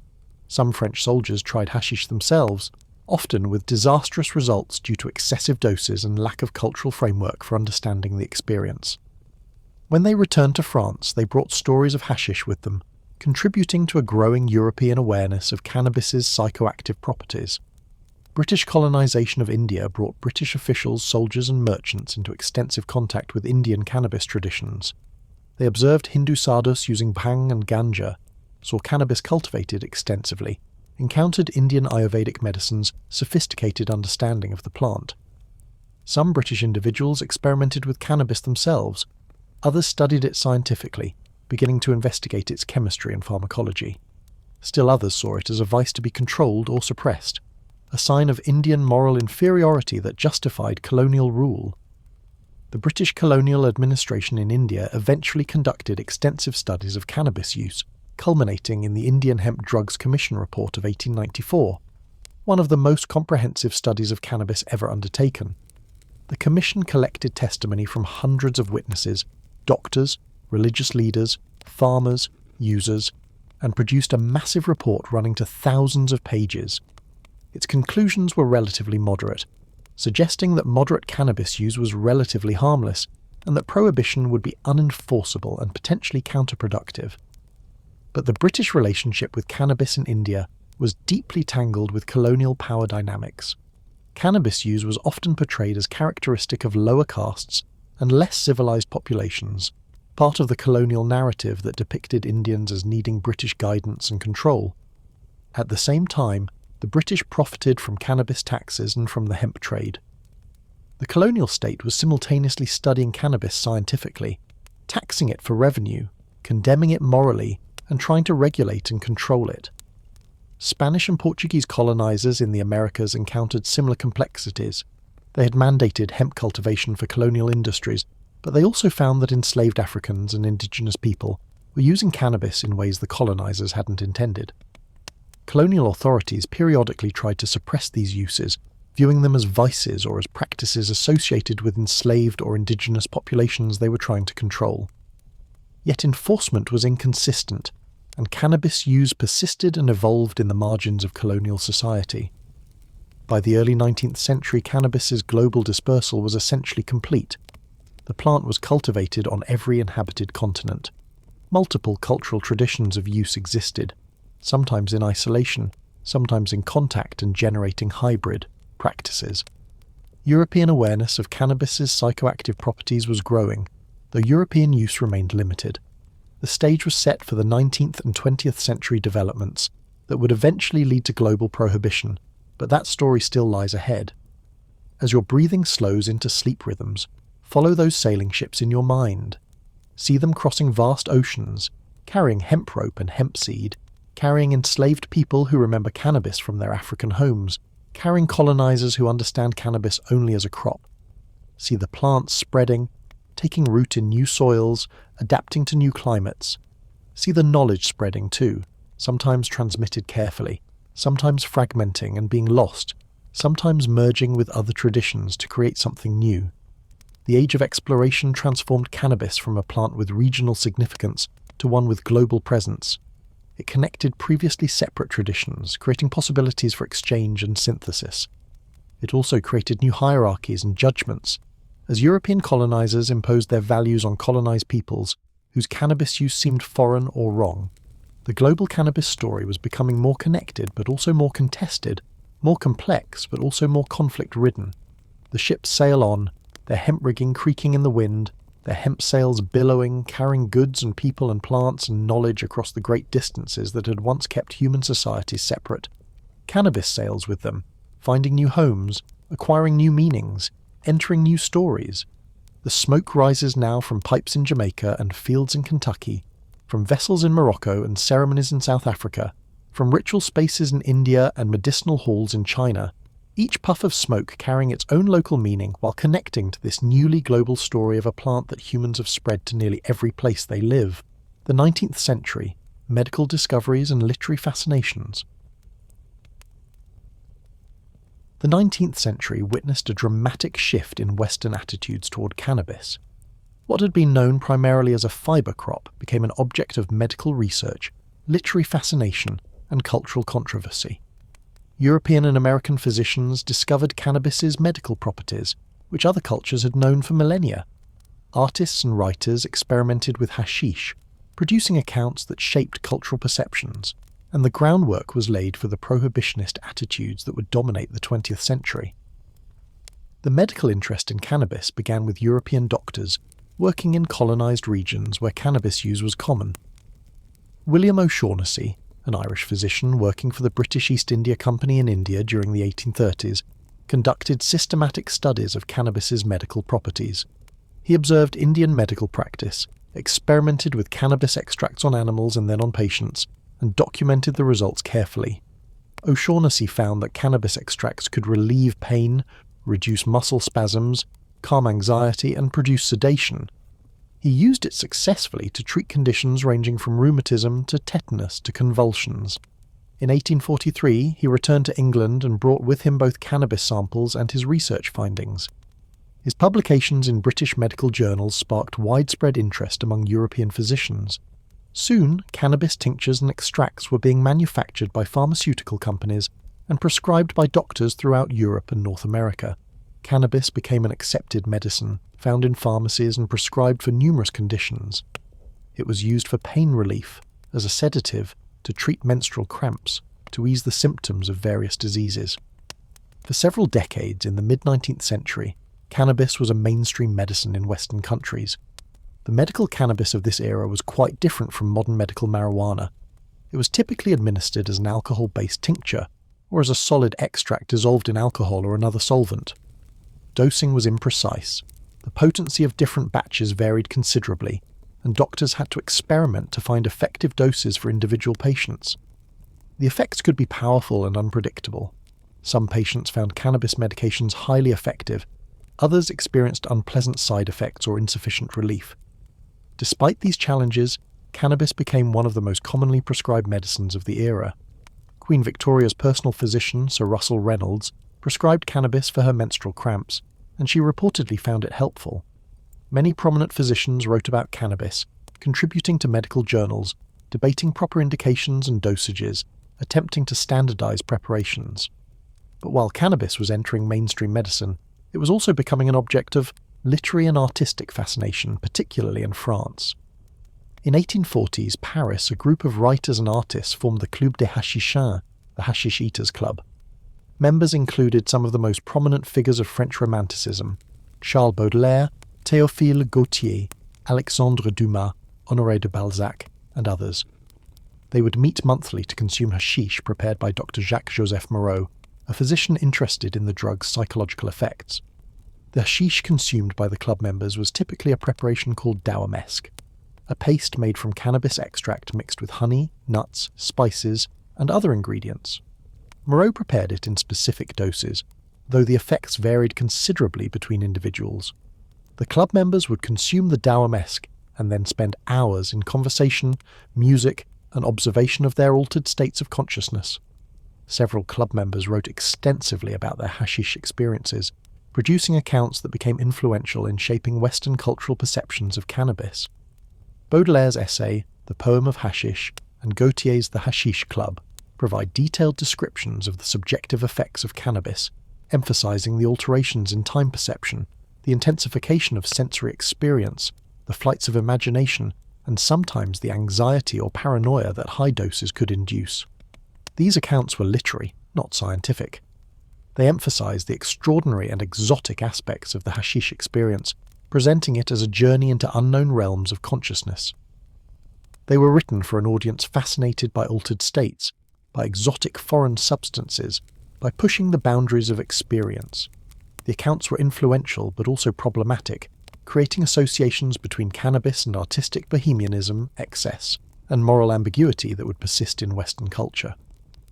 Imagine yourself in Paris in 1845, invited to attend a meeting of the Club des Hachishins. You arrive at the venue, a luxurious hotel on the Ile Saint-Louis, nervous but curious. You've read about hashish in travel accounts from the Orient, heard it described as producing visions and ecstasies unlike anything known in ordinary life. You're excited, but also apprehensive. What will this be like? Dr. Moreau greets you and offers you a portion of the green paste. It tastes strange, sweet from the honey but bitter and herbal underneath. You eat it slowly, washing it down with coffee. Then you wait. For an hour, nothing seems to happen. You begin to wonder if the drug will work on you at all. Other club members are talking, laughing, playing music. Everything seems normal. Then, subtly at first, you notice a shift. The colours in the room seem brighter, more saturated. The music sounds more beautiful than usual, each note crystalline and perfect.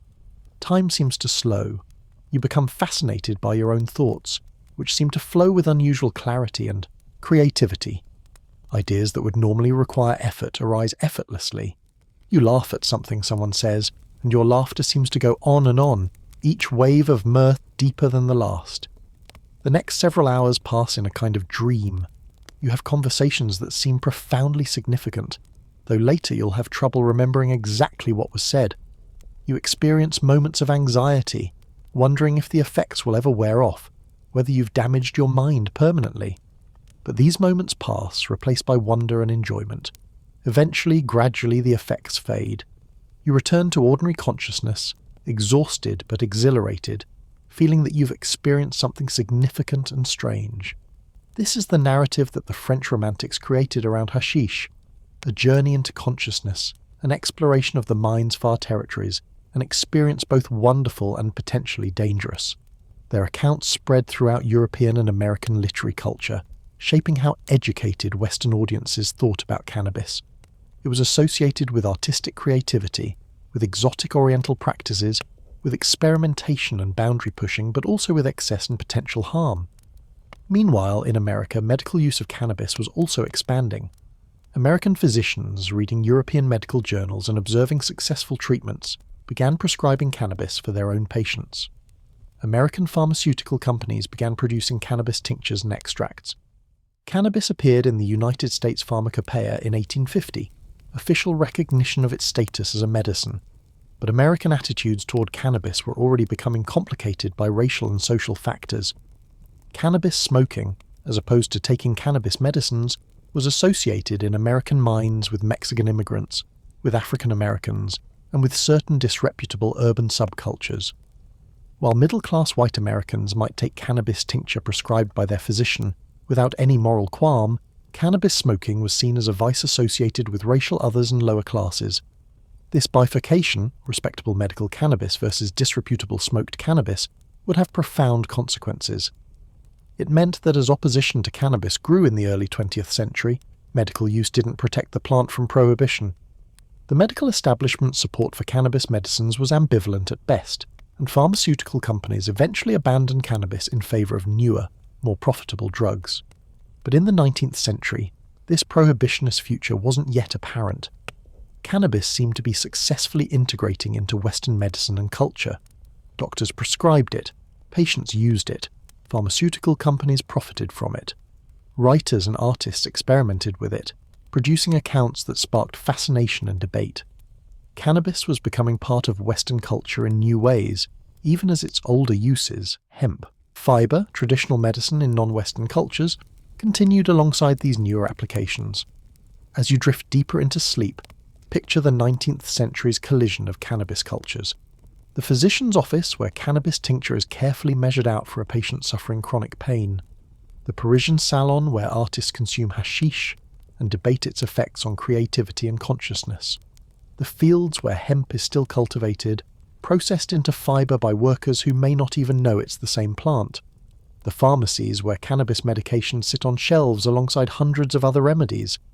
The homes of Mexican immigrants where cannabis is smoked in traditional ways that seem foreign and threatening to their American neighbours. All of these are cannabis. but they seem like different things entirely.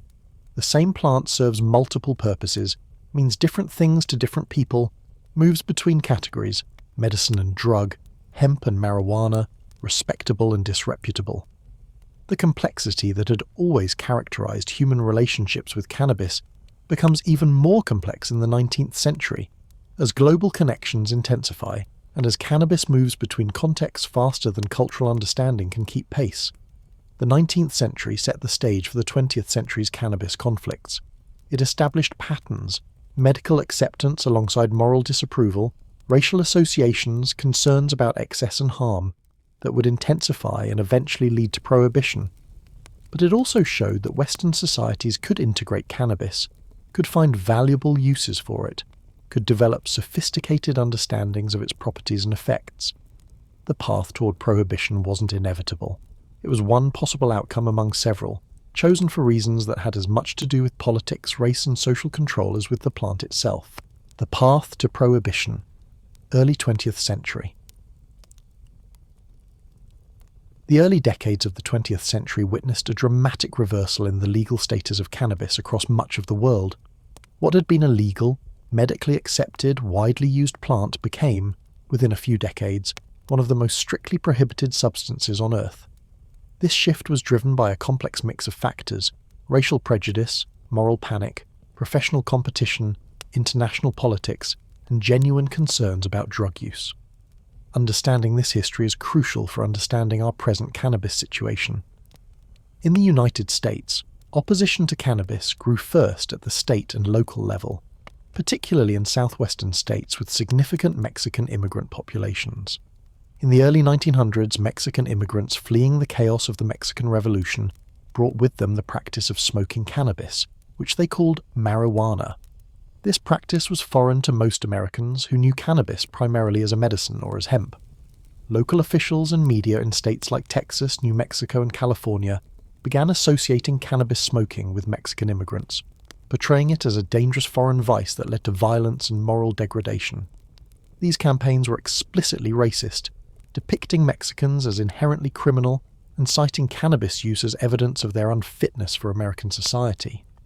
Similar dynamics occurred with regard to African American cannabis use, with authorities and media portraying cannabis as making black men violent and sexually aggressive toward white women. These racist narratives weren't based on evidence. They were propaganda designed to justify discrimination and social control, but they were effective. State after state passed laws prohibiting cannabis, often as part of broader campaigns against Mexican immigration or African American civil rights. By the 1930s, most American states had some form of cannabis prohibition, though enforcement varied considerably.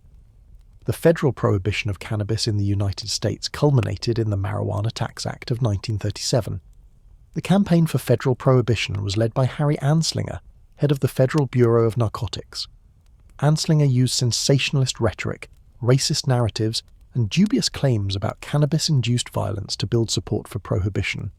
He testified before Congress with lurid stories of cannabis-fueled crimes, most of which were exaggerated or fabricated.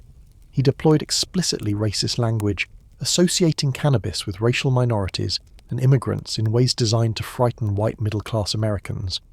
The medical community's opposition to cannabis prohibition was muted. By the 1930s, newer medications were replacing cannabis in medical practice. Aspirin had been developed as a pain reliever. Injectable opioids were available for severe pain. Barbiturates served as sedatives. Cannabis, with its variable potency and effects, seemed old-fashioned compared to these newer drugs.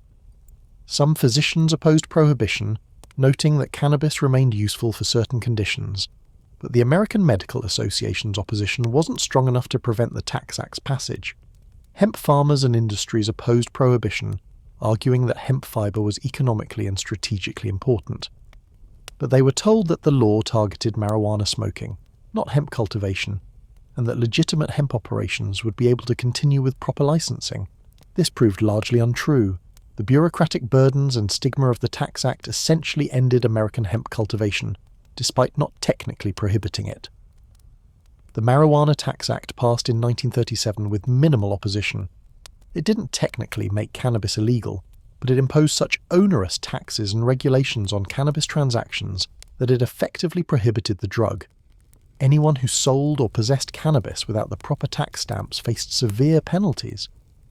But the government generally refused to issue the tax stamps, making compliance impossible. This legal sleight of hand allowed the federal government to prohibit cannabis while technically only taxing it. Similar dynamics played out internationally. The international drug control system that developed in the early 20th century, through a series of conventions and treaties, gradually brought cannabis under international prohibition. The motives varied by country. In some cases, colonial powers used drug prohibition to control colonized populations. In others, domestic moral reform movements drove prohibition. In still others, countries simply followed the lead of more powerful nations who demanded global drug control. The League of Nations drug control apparatus, and later the United Nations system that replaced it, created an international framework for drug prohibition. Cannabis was included alongside opiates and cocaine, despite significant differences between these substances and despite many countries having long traditions of cannabis use. The international system reflected primarily Western, and particularly American, attitudes toward drugs, imposed globally through a combination of diplomatic pressure and colonial authority. As you lie here in deepening rest, consider the irony of this history. Cannabis, used by humans for thousands of years, integrated into numerous cultures' medical and spiritual practices, had been legal throughout most of human history. Its prohibition is not a return to some natural or traditional state.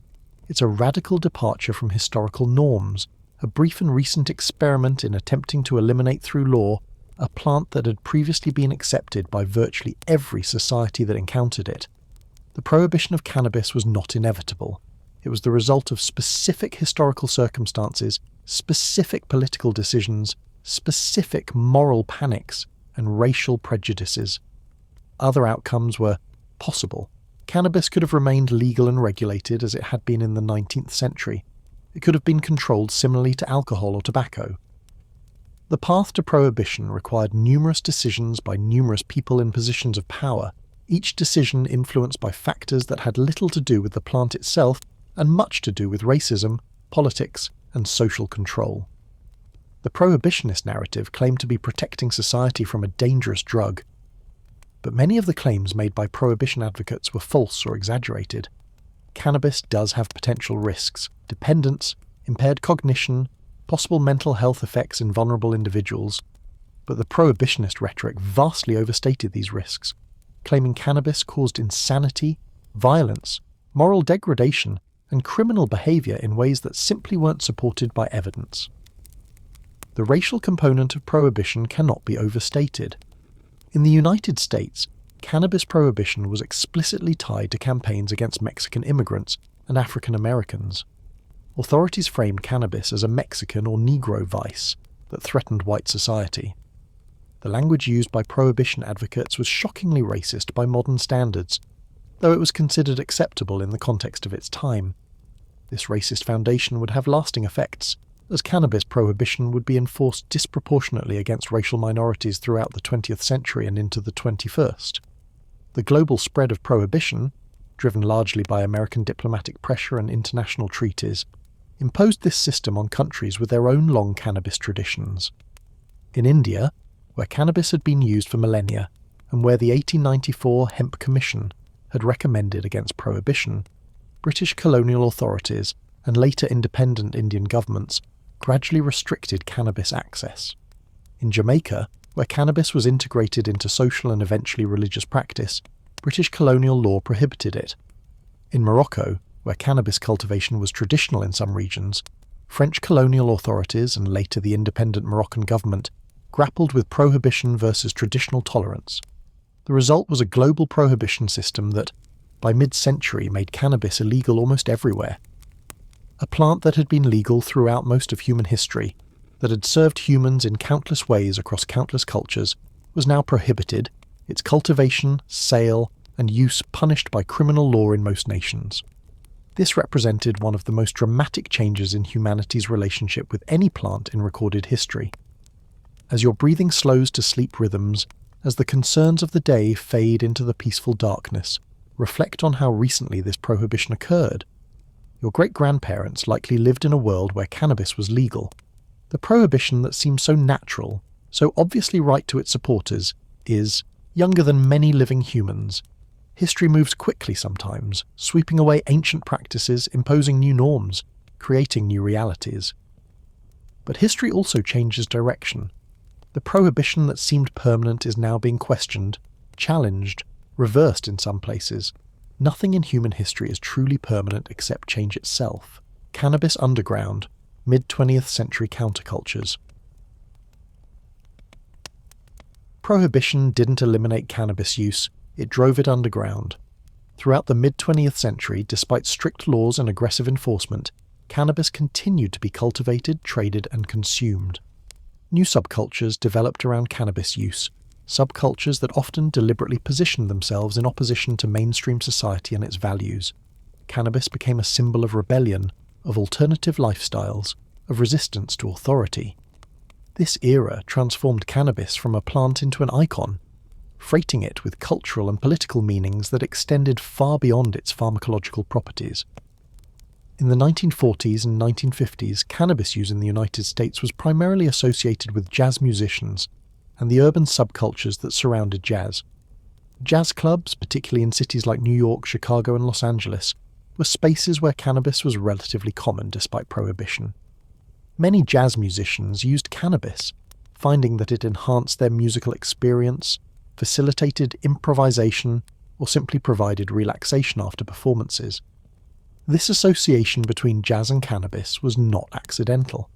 Jazz culture was predominantly African American, and cannabis use was one aspect of a broader cultural complex that included distinctive language, clothing, attitudes, and artistic sensibilities. Cannabis use marked boundaries, separating the hip insiders who understood jazz culture from the straight outsiders who didn't. It was both practically appealing. Cannabis was readily available in these communities and social networks, and symbolically significant, a marker of belonging to a particular subculture. White authorities viewed this association with alarm. Cannabis became associated in official discourse not just with Mexican immigrants, as in earlier decades, but with African American subcultures, particularly those like jazz that were seen as potentially corrupting to white youth. Federal enforcement of cannabis prohibition, already racially discriminatory in the 1930s and 1940s, remained so through mid-century, with African American users far more likely to be arrested and severely punished than white users. In the 1950s, the Beat generation of writers and artists adopted cannabis as part of their rebellion against conformist 1950s American culture.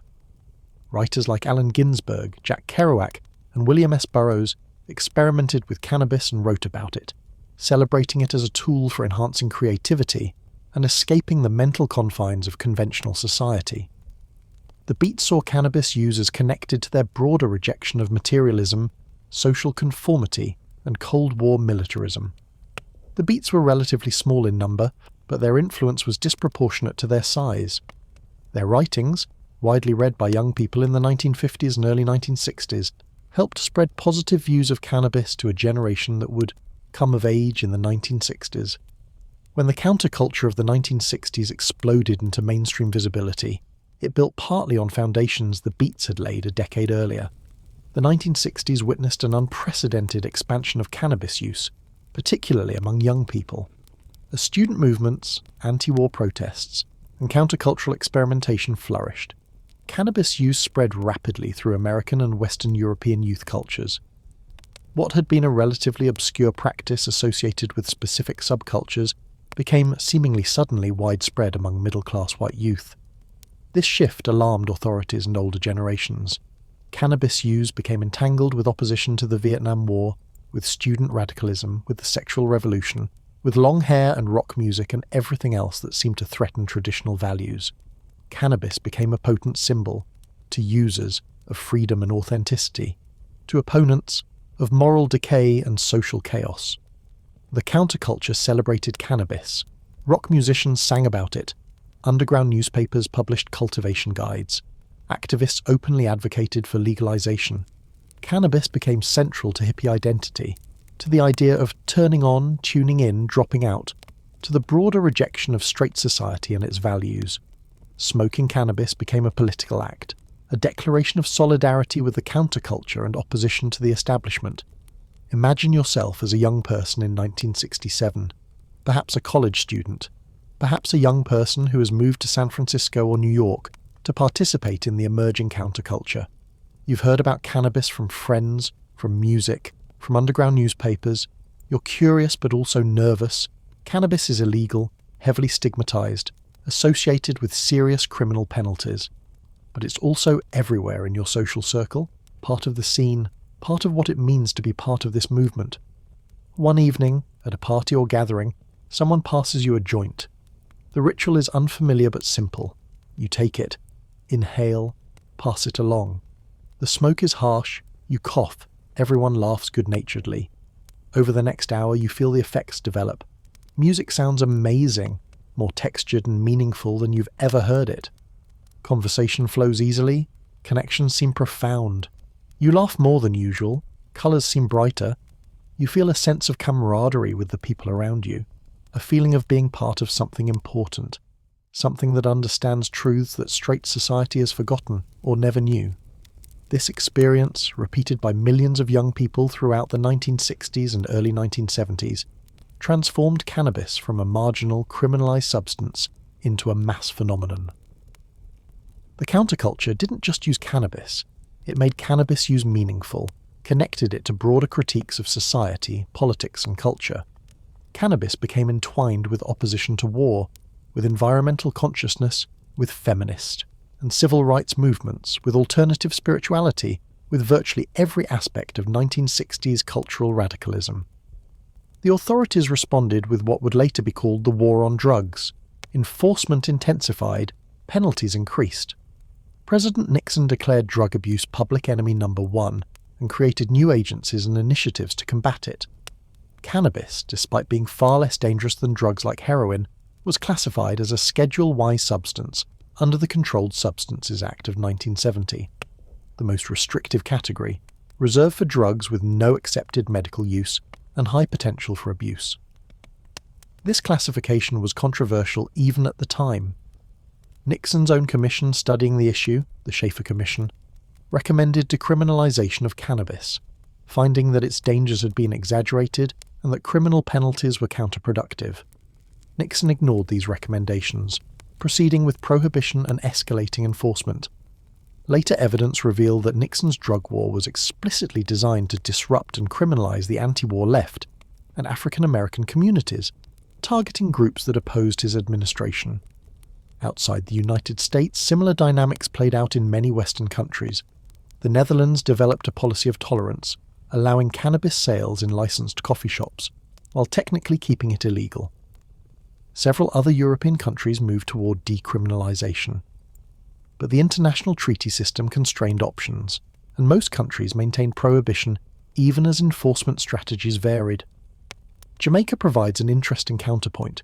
Here, cannabis, called ganja, had been used since its introduction by Indian indentured labourers in the 19th century. Despite British colonial prohibition, use continued, particularly among working-class Jamaicans. In the 1930s, the Rastafarian movement emerged, making cannabis central to its religious practice, seeing it as a sacrament that facilitated spiritual awareness. When Jamaica became independent, Rastafarian cannabis use became a symbol of Jamaican identity and resistance to colonial values, even though it remained technically illegal. As your mind drifts through these decades of rebellion and repression, of expanding use and intensifying prohibition, let yourself sink deeper into rest. The cultural battles, however important they seemed at the time, fade in significance compared to the simple need for sleep, for restoration, for peace. The smoke rose from countless joints passed in countless gatherings, carrying with it dreams of social transformation, of personal liberation, of consciousness expansion. Some of those dreams were realized, others faded or transformed into something different from what was originally imagined. But the plant remained, used and valued despite prohibition, despite stigma, despite risks, because it offered something people wanted: relaxation, altered perception, social bonding, pleasure, spiritual insight, or simply relief from the pressures of daily existence. The medical cannabis movement, rediscovering ancient knowledge. Your doctor has tried various treatments, some help a little, others don't help at all or cause side effects as bad as the symptoms they're supposed to treat. You're frustrated, suffering, losing hope. Then you hear about medical cannabis, perhaps from a friend, perhaps from a news story, perhaps from an advocacy group. You're skeptical.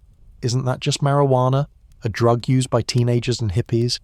But you're desperate enough to try anything that might help. You do research, what little is available. You learn that cannabis has been used as medicine for thousands of years.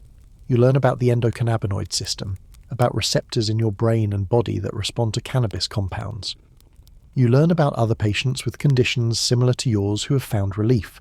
You decide to try it, obtaining cannabis through whatever means are available, perhaps legally through your state's medical program if one exists, perhaps through less official channels if not.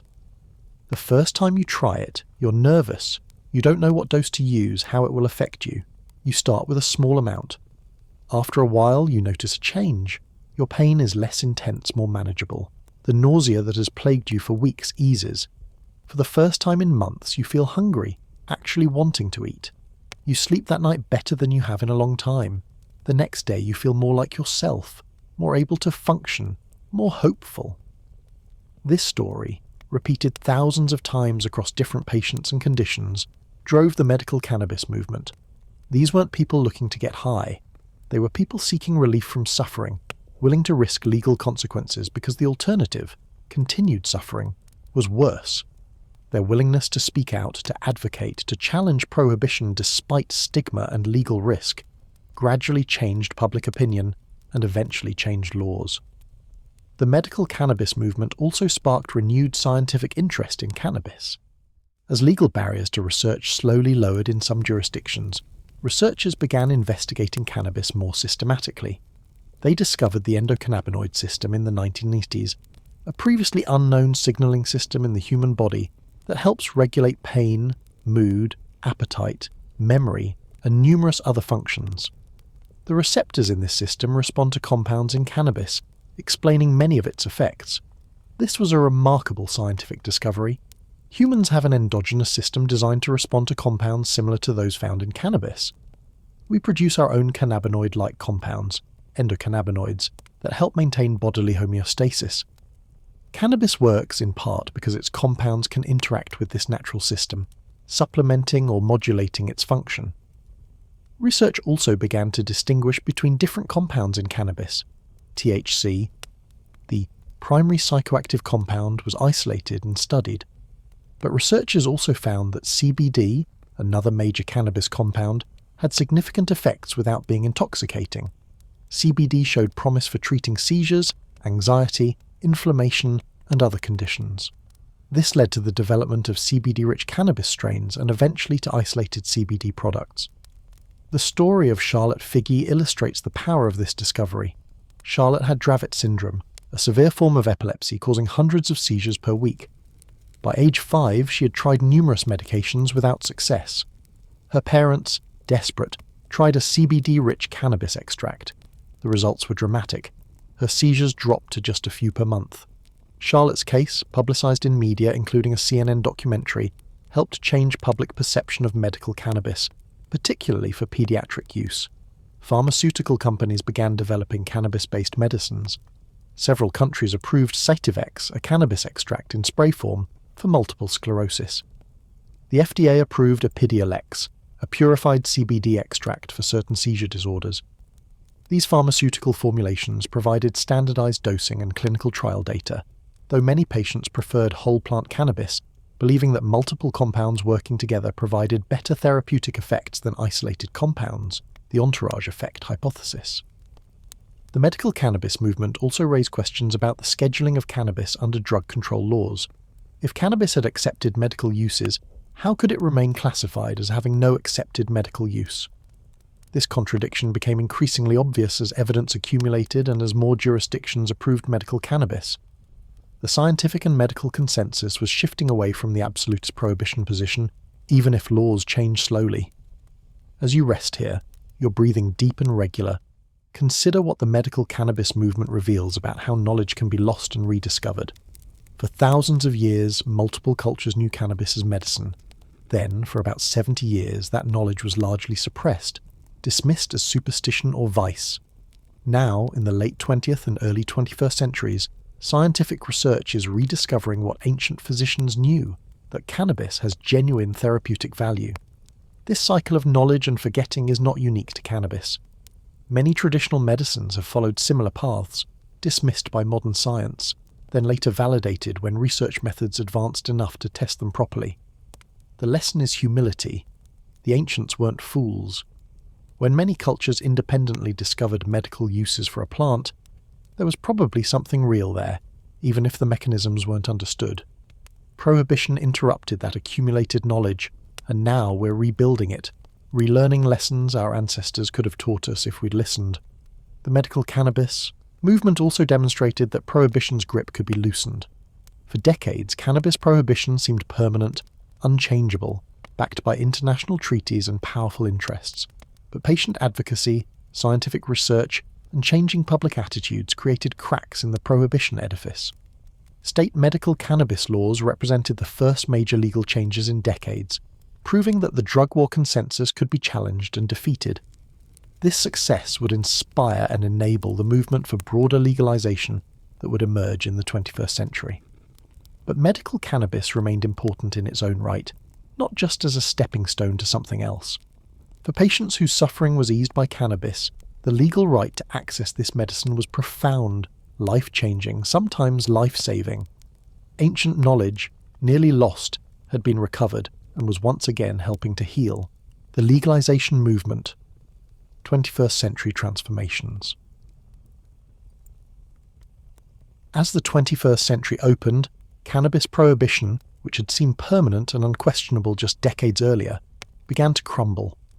Building on the foundation laid by medical cannabis advocates, a broader legalization movement emerged, arguing that cannabis should be legal for adult use, regulated similarly to alcohol. This movement achieved remarkable success in a remarkably short time, transforming the legal landscape in numerous jurisdictions and opening new chapters in the ancient story of human cannabis use. The arguments for legalization were practical and principled. Prohibition had failed to eliminate cannabis use. Despite decades of enforcement and billions spent, cannabis remained widely available and widely used. Prohibition had created enormous black markets, enriching criminals and cartels.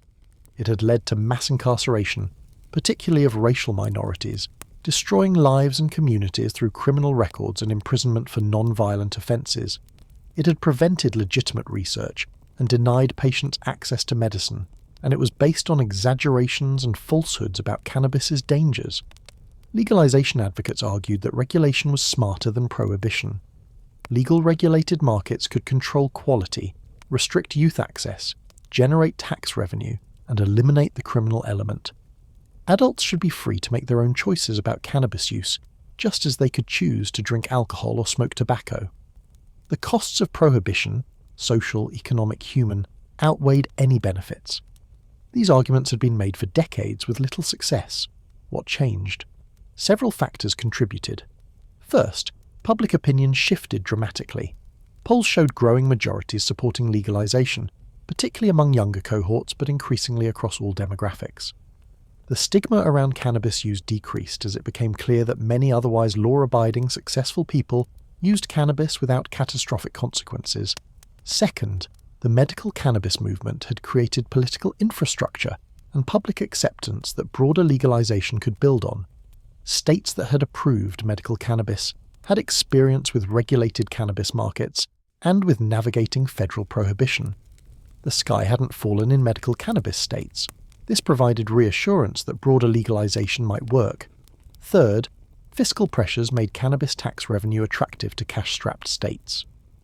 The 2008 financial crisis and subsequent recession left many states looking for new revenue sources. Cannabis taxes promised hundreds of millions or even billions of dollars. While reformers emphasized justice and freedom, tax revenue provided a practical argument that appealed to politicians and voters concerned about budgets. Fourth, the racial justice implications of cannabis prohibition became impossible to ignore. Study after study showed that while cannabis use rates were similar across racial groups, arrest and incarceration rates were wildly disparate, with African Americans and Latinos arrested at much higher rates than whites. This was increasingly recognized not as an unfortunate side effect, but as a central feature of the drug war, which had been explicitly designed to target minority communities. Colorado and Washington became the first states to legalize recreational cannabis, passing ballot initiatives in 2012 and implementing legal sales in 2014. Uruguay became the first country to fully legalize cannabis in 2013. Canada followed with national legalization in 2018. Numerous other US states legalized cannabis through ballot initiatives or legislative action. By 2024, over 20 US states had legalized recreational cannabis, and many more had decriminalized it or allowed medical use. Each jurisdiction implemented legalization differently, but common features emerged. Legal cannabis markets were regulated with licensing requirements for cultivators, processors, and retailers. Sales were restricted to adults over 21 or 18-19 in some jurisdictions. Products were tested for potency and contaminants. Taxes were imposed, sometimes quite high. Public consumption remained prohibited in most places. Driving under the influence remained illegal.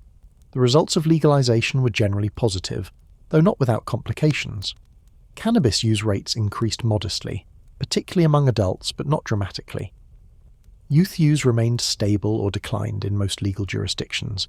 It turned out that regulated legal markets were often better at restricting youth access than black markets had been. Tax revenues provided hundreds of millions of dollars for education, drug treatment, and other programs. Arrests for cannabis plummeted, reducing incarceration and its associated costs and harms. Legal cannabis industries developed rapidly, creating jobs and businesses. Cultivators, product manufacturers, testing laboratories, dispensaries, all employed thousands of people. Ancillary businesses like security companies, legal services, software platforms, and media outlets also flourished. By the early 2020s, legal cannabis was a multi-billion-dollar industry in the United States alone.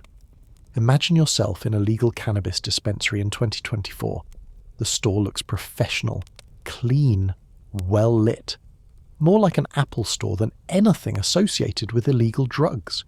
Staff members, called bud tenders, are knowledgeable and helpful, able to discuss different strains, consumption methods, and effects.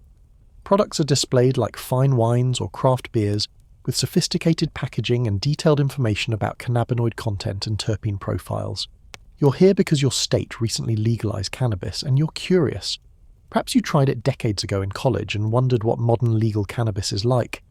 Perhaps you've never tried it but are interested now, that it's legal and the stigma has diminished. Perhaps you're seeking relief from pain or insomnia or anxiety, and you've heard cannabis might help. The selection is overwhelming. There are flowers, buds similar to what you might remember from the past, but with exotic names and detailed lab testing results showing THC and CBD percentages. There are edibles, gummies, chocolates, beverages, even breath mints, offering precise doses and predictable effects. There are vape cartridges, tinctures, topicals, capsules. The bud tender helps you navigate the options, suggesting products suited to your experience level and desired effects.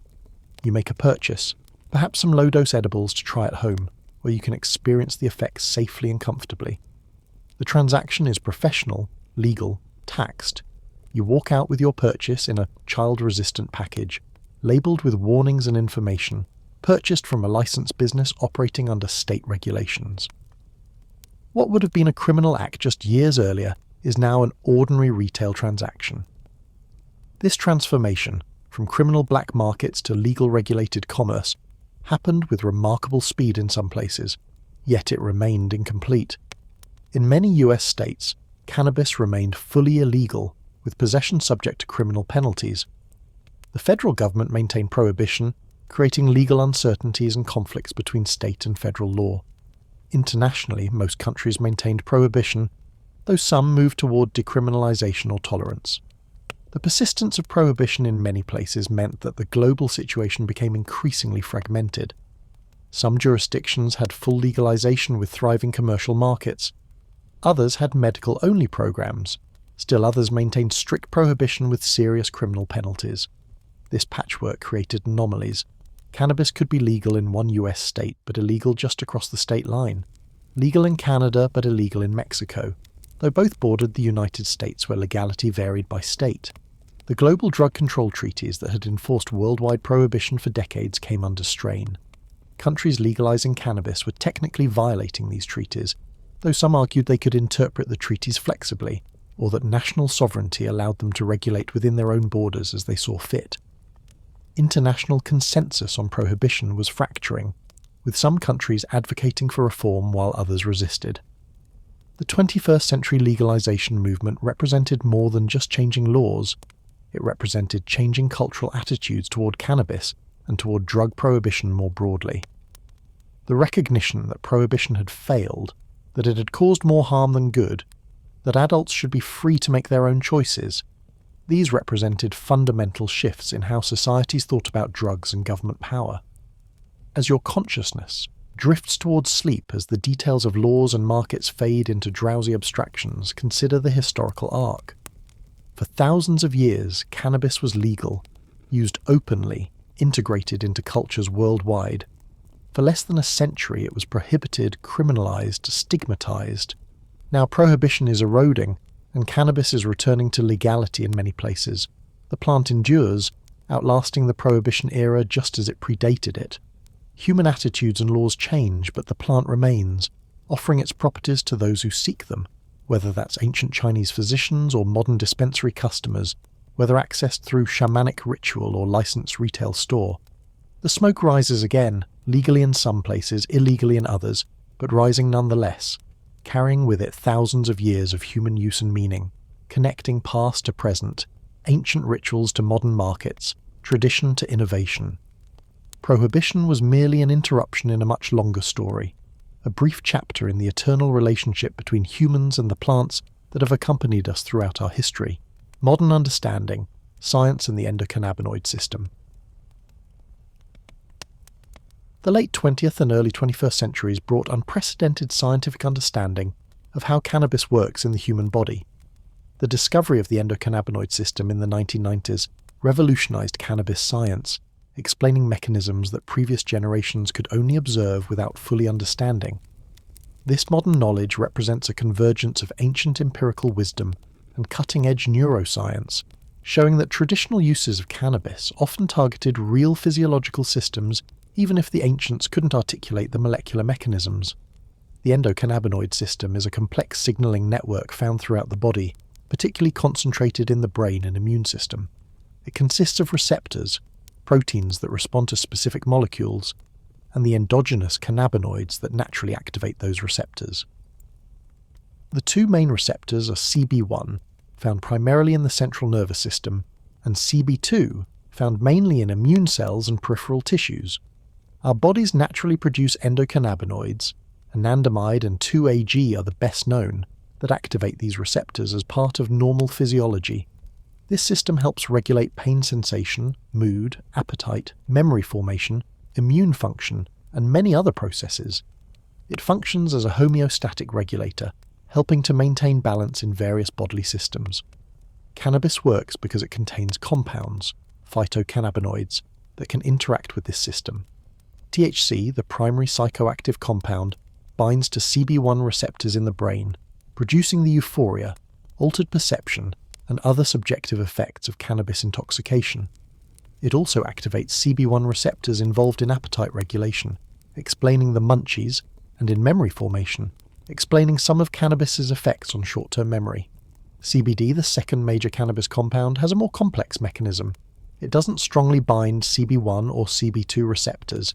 Instead, it modulates the endocannabinoid system indirectly, affecting how other compounds interact with the receptors and influencing levels of natural endocannabinoids.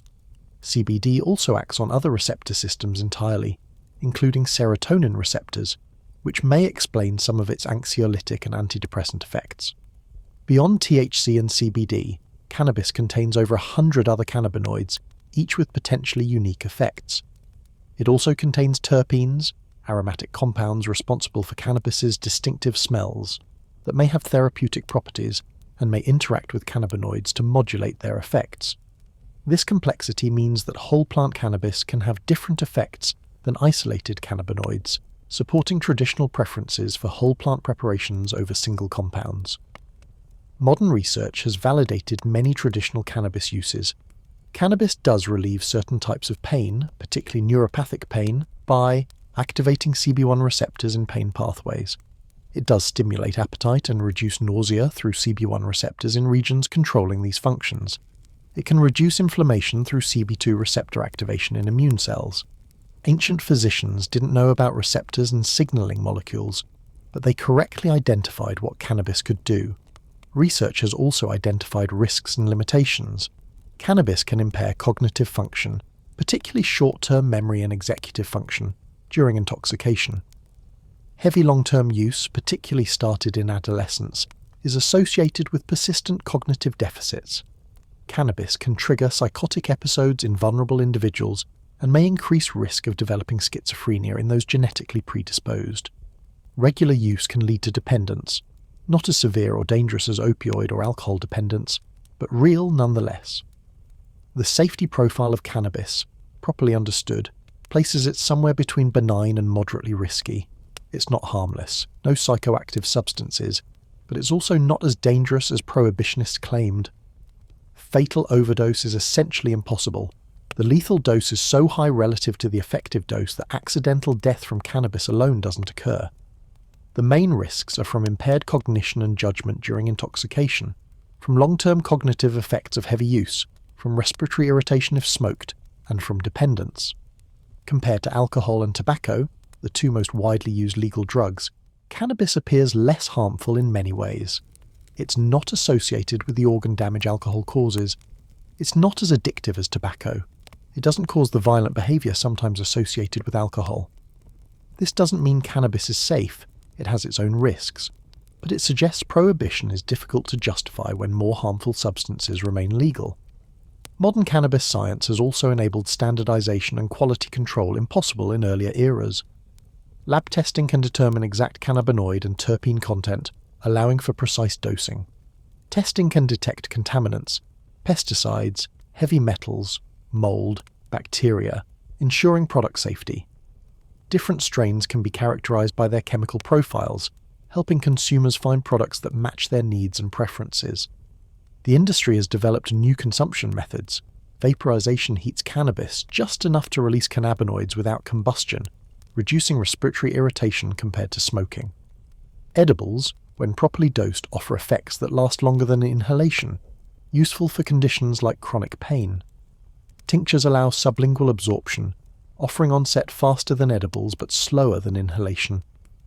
Topicals applied to skin can provide localized relief without psychoactive effects. This sophistication represents a profound advancement over traditional use, which often involved crude preparations, inconsistent potency, and limited ability to control dosing. Modern cannabis users benefit from scientific knowledge and technological development impossible in ancient times. Yet the fundamental insight that this plant has properties useful to humans is ancient, validated rather than replaced by modern science. As you lie here in restful darkness, your mind gently processing these scientific details before they dissolve into sleep, consider what modern cannabis science teaches us. The empirical observations of ancient physicians were often correct. Chinese doctors who prescribed cannabis for pain were targeting the endocannabinoid system, though they didn't know it by that name. Indian practitioners who used cannabis for meditation were modulating neurotransmitter systems, even if they understood it in different terms. African healers who use cannabis for various ailments were accessing real physiological effects. Modern science hasn't replaced traditional knowledge so much as explained it, showing the mechanisms underlying observed effects. The synthesis of ancient empirical wisdom and modern scientific understanding creates knowledge more powerful than either alone. We now know both what cannabis does and how it does it, both its traditional uses and their molecular basis. This knowledge supports medical use but also recreational use. Understanding how cannabis works allows users to make informed decisions, to choose appropriate dosages and consumption methods, to understand potential risks alongside potential benefits. It provides a foundation for sensible regulation, for evidence-based policy rather than propaganda and prohibition. The discovery of the endocannabinoid system also raises fascinating evolutionary questions. Why do humans have receptors that respond to compounds in cannabis? The system evolved long before humans encountered the cannabis plant, so it couldn't have developed specifically for cannabis use. Rather, the system evolved to respond to our own endocannabinoids, serving important regulatory functions. That cannabis happens to contain compounds capable of interacting with this system is serendipity, a fortunate accident of chemistry and evolution. Or perhaps it's not entirely accidental. Cannabis evolved its cannabinoid compounds for its own purposes, likely as defences against herbivores or pathogens. That these compounds happen to mimic or interact with mammalian signalling molecules may have been coincidental. But once humans discovered that cannabis affected them, that interaction became part of both species' evolutionary environment. Humans began cultivating cannabis, selecting for varieties that produced desired effects, spreading the plant far beyond its natural range. Cannabis became a domesticate, evolutionarily successful because of its effects on humans. This coevolution is ancient. For thousands of years, humans and cannabis have shaped each other. Humans changed cannabis through selective breeding, creating the extraordinary diversity of modern strains. Cannabis changed humans through its effects on consciousness and culture, playing roles in medicine, spirituality, social bonding, creativity. The endocannabinoid system didn't evolve for cannabis, but the human-cannabis relationship evolved because of it, mediated through molecular interactions playing out billions of times in billions of nervous systems across thousands of years. As sleep approaches, the scientific details fade into dreams. Let this understanding rest gently in awareness. The smoke that rose from ancient sensors and modern vaporizers activates the same ancient receptors, engages the same evolutionary old signaling system, connects the long history of human cannabis use through molecular mechanisms that predate our species and will outlast our civilization. Global cannabis cultures today, a diverse tapestry. In the early 21st century, cannabis exists simultaneously in multiple realities: prohibited and legal, medical and recreational, celebrated and stigmatized, traditional and modern. The global cannabis landscape is extraordinarily diverse, reflecting different histories, cultures, laws, and attitudes. This diversity shows that there is no single correct way to understand or relate to cannabis. The plant can serve many roles, mean many things, be integrated into society in many ways. In North America, the legal patchwork creates striking contrasts. In states like Colorado or Oregon, adults can walk into stores and purchase cannabis as casually as buying wine. Dispensaries advertise openly, cannabis companies sponsor events, and the industry is normal business. Drive a few hours south to Idaho or neighbouring states where prohibition remains, and possession of the same products can result in arrest, prosecution, and criminal records. The same plant crossing an invisible line transforms from commodity to contraband. Canada's national legalization created consistency, lacking in the United States, where state-federal conflicts and interstate variations create complexity. Canadian adults can purchase cannabis legally anywhere in the country, from government stores in some provinces and private retailers in others. The system is far from perfect. Many complain about high prices, limited product selection, or excessive regulation. But it represents a fundamentally different approach than prohibition. Mexico, sandwiched between the United States and Central America, has struggled with cannabis policy amid broader drug war violence. The country moved toward legalization in the 2020s, recognizing that prohibition had failed catastrophically. Yet implementation has been slow, leaving cannabis in legal limbo.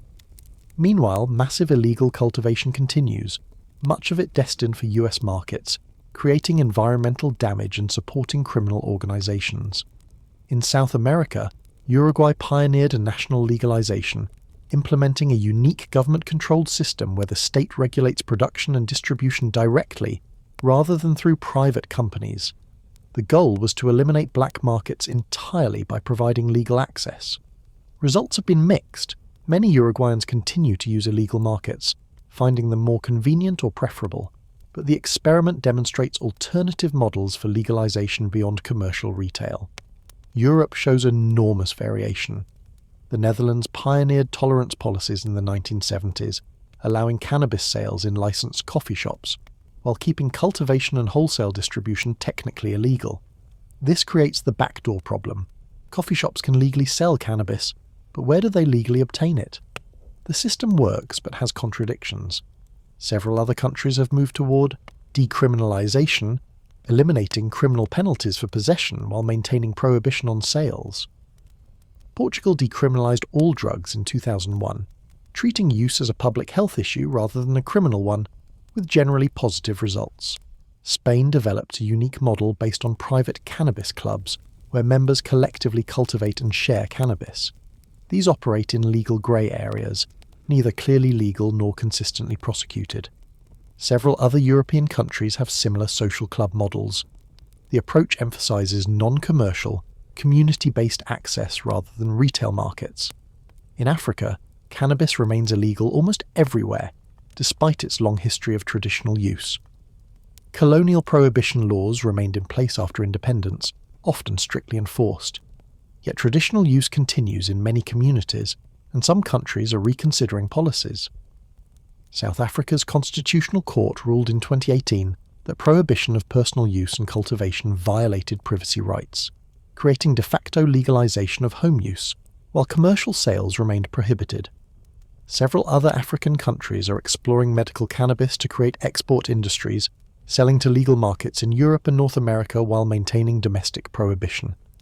The Middle East, despite hashish's historical significance in the region, maintains strict prohibition in most countries.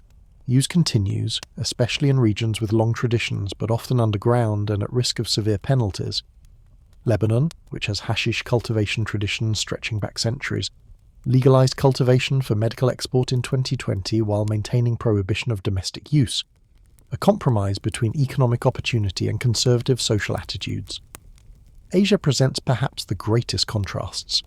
Japan maintains extremely strict prohibition with severe penalties, reflecting broader cultural attitudes toward drugs and conformity. Cannabis use is rare and highly stigmatized. China similarly maintains strict prohibition, despite cannabis's long history in Chinese medicine. South Korea prosecutes citizens for cannabis use even if it occurred legally while abroad. These countries represent prohibition's continuing strength in places where it aligns with broader cultural values around conformity and strict drug control.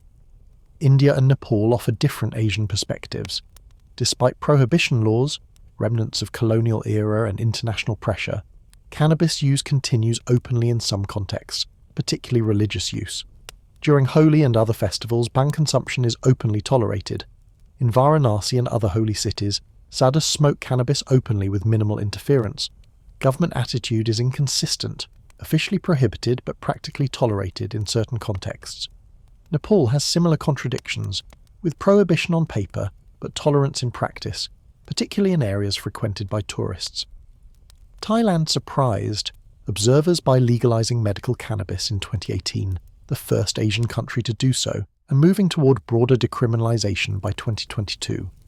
This reflects both economic opportunity — Thailand sees potential in cannabis tourism and medical exports — and cultural factors, as cannabis had traditional uses in Thai medicine before prohibition.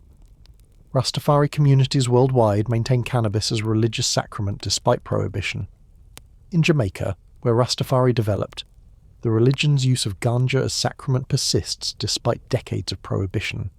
Legal reforms in recent years have created exceptions for religious use and moved toward broader decriminalization, recognizing that cannabis is embedded in Jamaican culture and that prohibition was colonial imposition rather than indigenous preference. Indigenous communities in many countries maintain traditional cannabis uses despite national prohibition.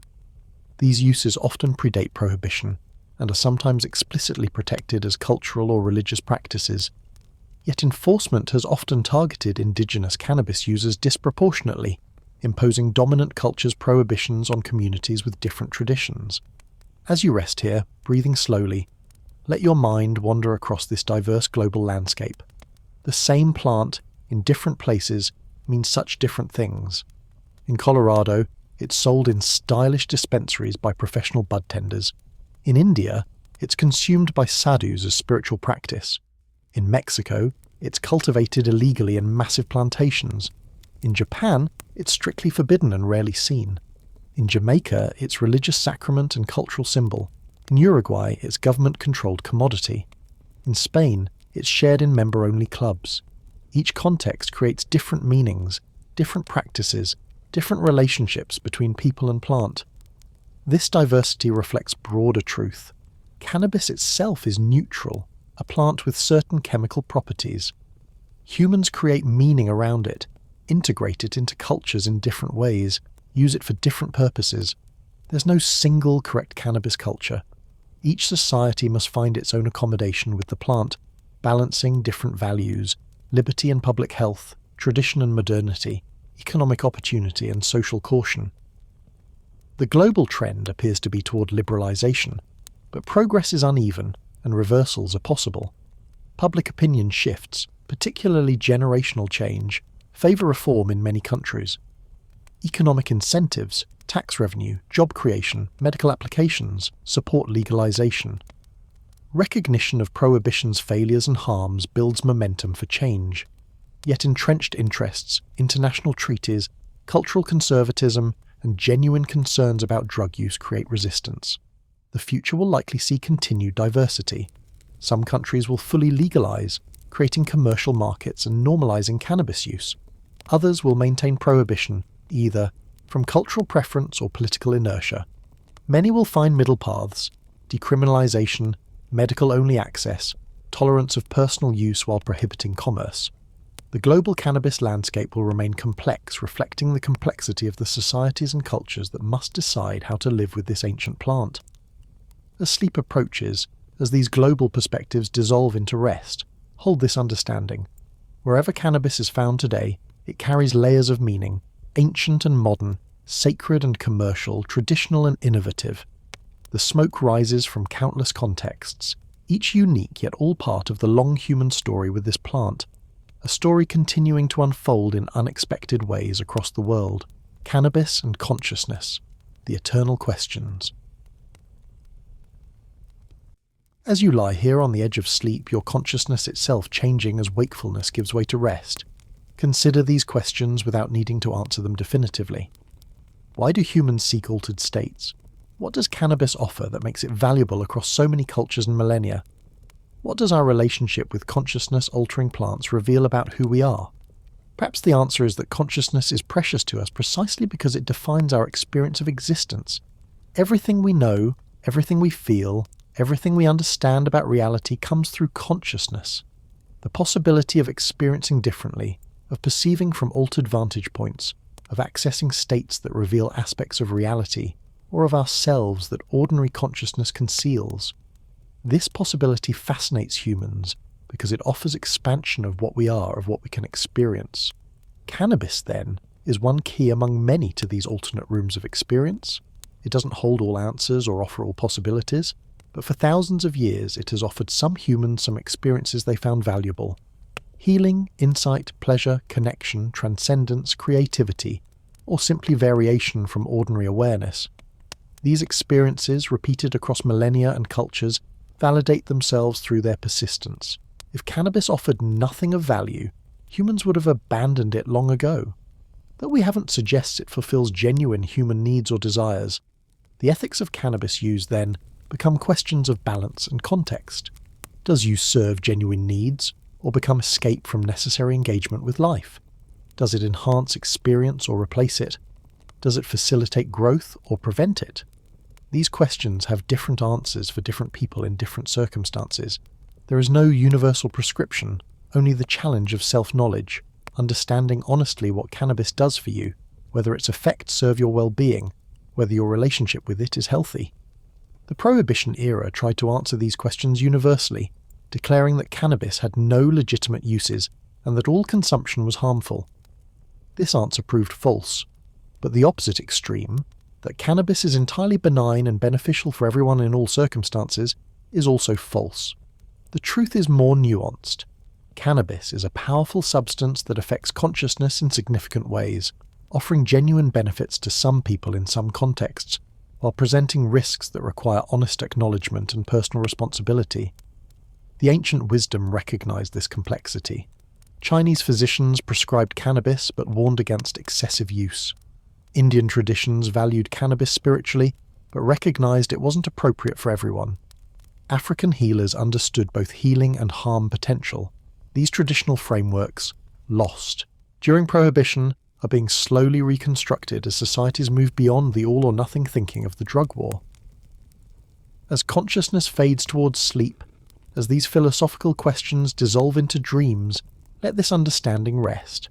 Cannabis has been companion to humanity for thousands of years because it offers something we value: different ways of experiencing, of perceiving, of being conscious. Whether we call these medical, spiritual, recreational, or creative hardly matters. They are human experiences, sought by humans who found value in them, facilitated by a plant that happens to contain compounds that interact with our nervous systems in ways that produce these experiences. The smoke rises, as it has risen for millennia, carrying with it altered consciousness, carrying questions about meaning and experience, carrying the eternal human fascination with the nature of awareness itself.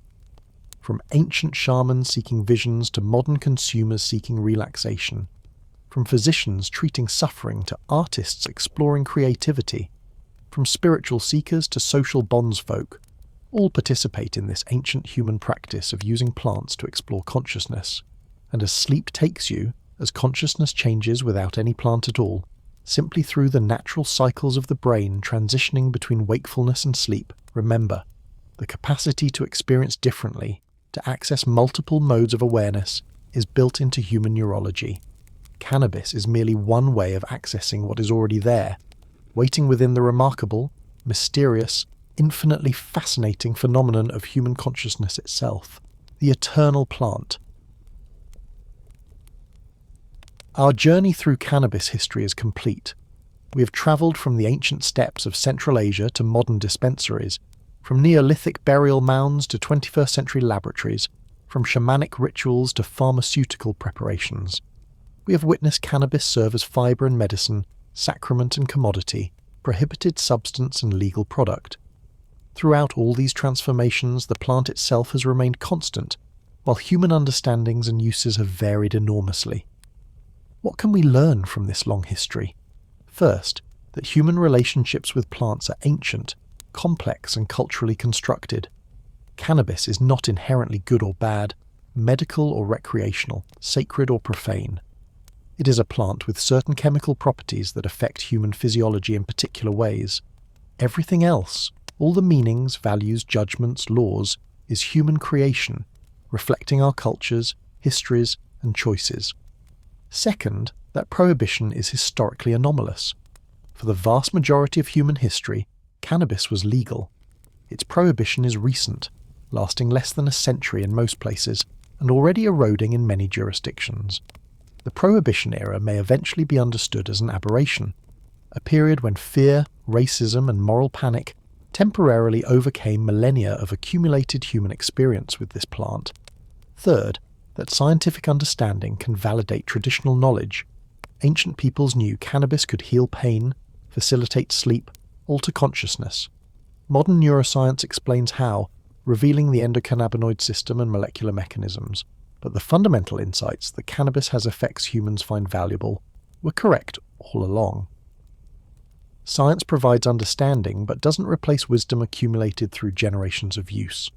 Fourth, that cannabis can serve multiple purposes, and these need not conflict. It can be medicine for some and recreation for others. It can be spiritual practice for some and simple pleasure for others. The diversity of human cannabis use reflects the diversity of human needs, desires, and cultures. Attempting to impose a single correct relationship with cannabis, whether prohibition's zero tolerance or some advocacy position's universal recommendation, fails to respect human diversity and individual autonomy. Fifth, that regulation is better than prohibition but still evolving. Legal cannabis markets are barely a decade old in most places.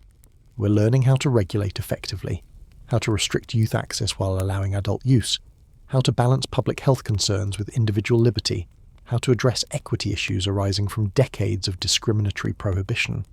The systems we have now will evolve as we learn from experience. Sixth, that cannabis history is human history. The spread of cannabis from Central Asia across the globe mirrors human migration and trade. Its integration into different cultures reflects human creativity and adaptability. Its prohibition reflects human capacity for moral panic and social control. Its contemporary legalization reflects human ability to change laws when they prove unjust or unworkable. Cannabis doesn't have a history separate from human history. Its story is part of our story. Looking forward, what future might cannabis have? Continued normalization seems likely in many places. As prohibition erodes and legal markets expand, cannabis may become as unremarkable as alcohol or tobacco. legally available to adults, regulated for safety, but nothing particularly special or controversial. The stigma will continue to fade as more people use cannabis openly without apparent catastrophe. Medical applications will expand as research continues. We're still discovering what cannabis can treat effectively. Conditions like epilepsy, chronic pain, PTSD, and many others may find cannabis useful as treatment option. Pharmaceutical development may create new cannabis-based medicines with specific effects and reliable dosing. The integration of cannabis into mainstream medicine, interrupted by prohibition, will resume. Traditional uses will persist and perhaps be revitalized. Indigenous and cultural traditions around cannabis that survived prohibition may flourish with renewed legitimacy. The spiritual and ceremonial uses that characterize cannabis in many cultures may find new expressions in modern contexts. The religious use by Rastafari and others will continue, perhaps gaining wider respect and legal protection. Scientific understanding will deepen. We've learned much about the endocannabinoid system and cannabis's effects, but much remains unknown. Future research may reveal new applications, new risks, new understandings of how cannabis affects human biology and psychology. This knowledge will inform better policies, better medical use, better personal decisions about use. The plant itself will continue to evolve. Modern breeding has already created extraordinary diversity. Strains with specific cannabinoid profiles, terpene combinations, growth characteristics.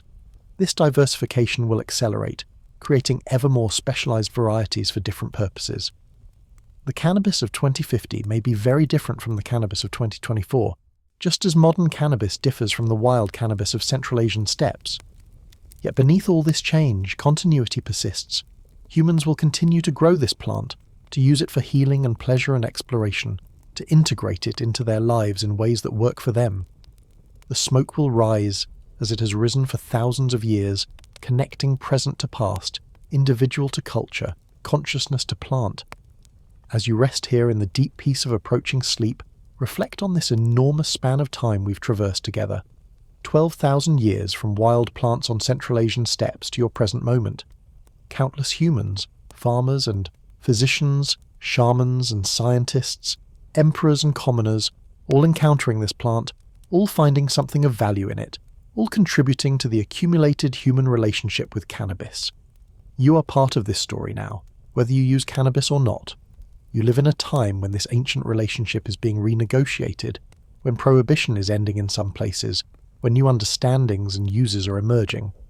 You participate in this history simply by existing in this moment, by forming your own opinions about cannabis, by voting or advocating, or simply living your life in the context of changing laws and attitudes.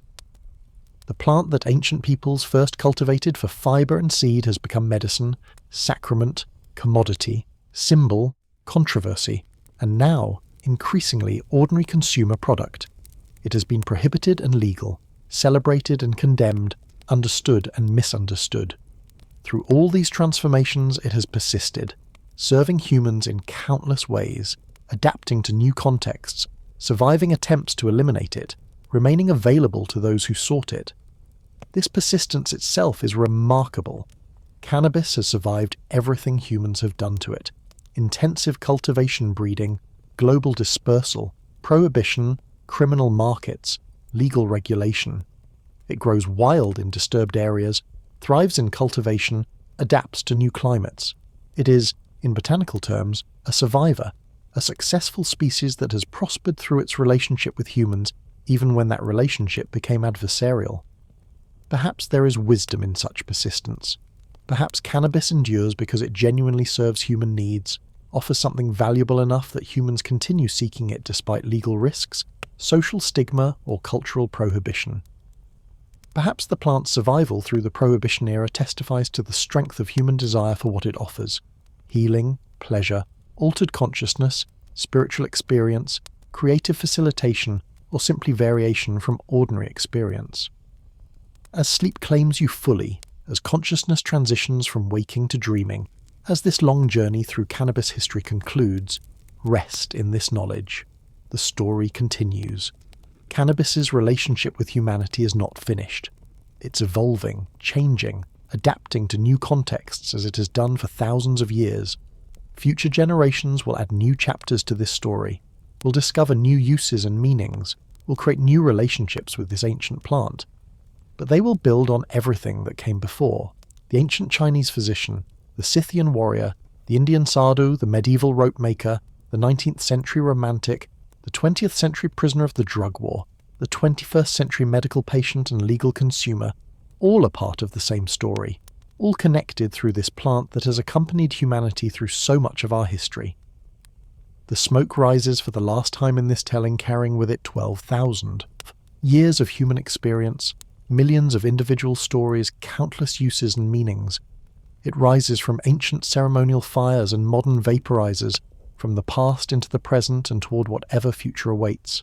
It rises as it has always risen, bearing the scent of history, carrying altered consciousness, connecting human to plant, past to present, question to mystery.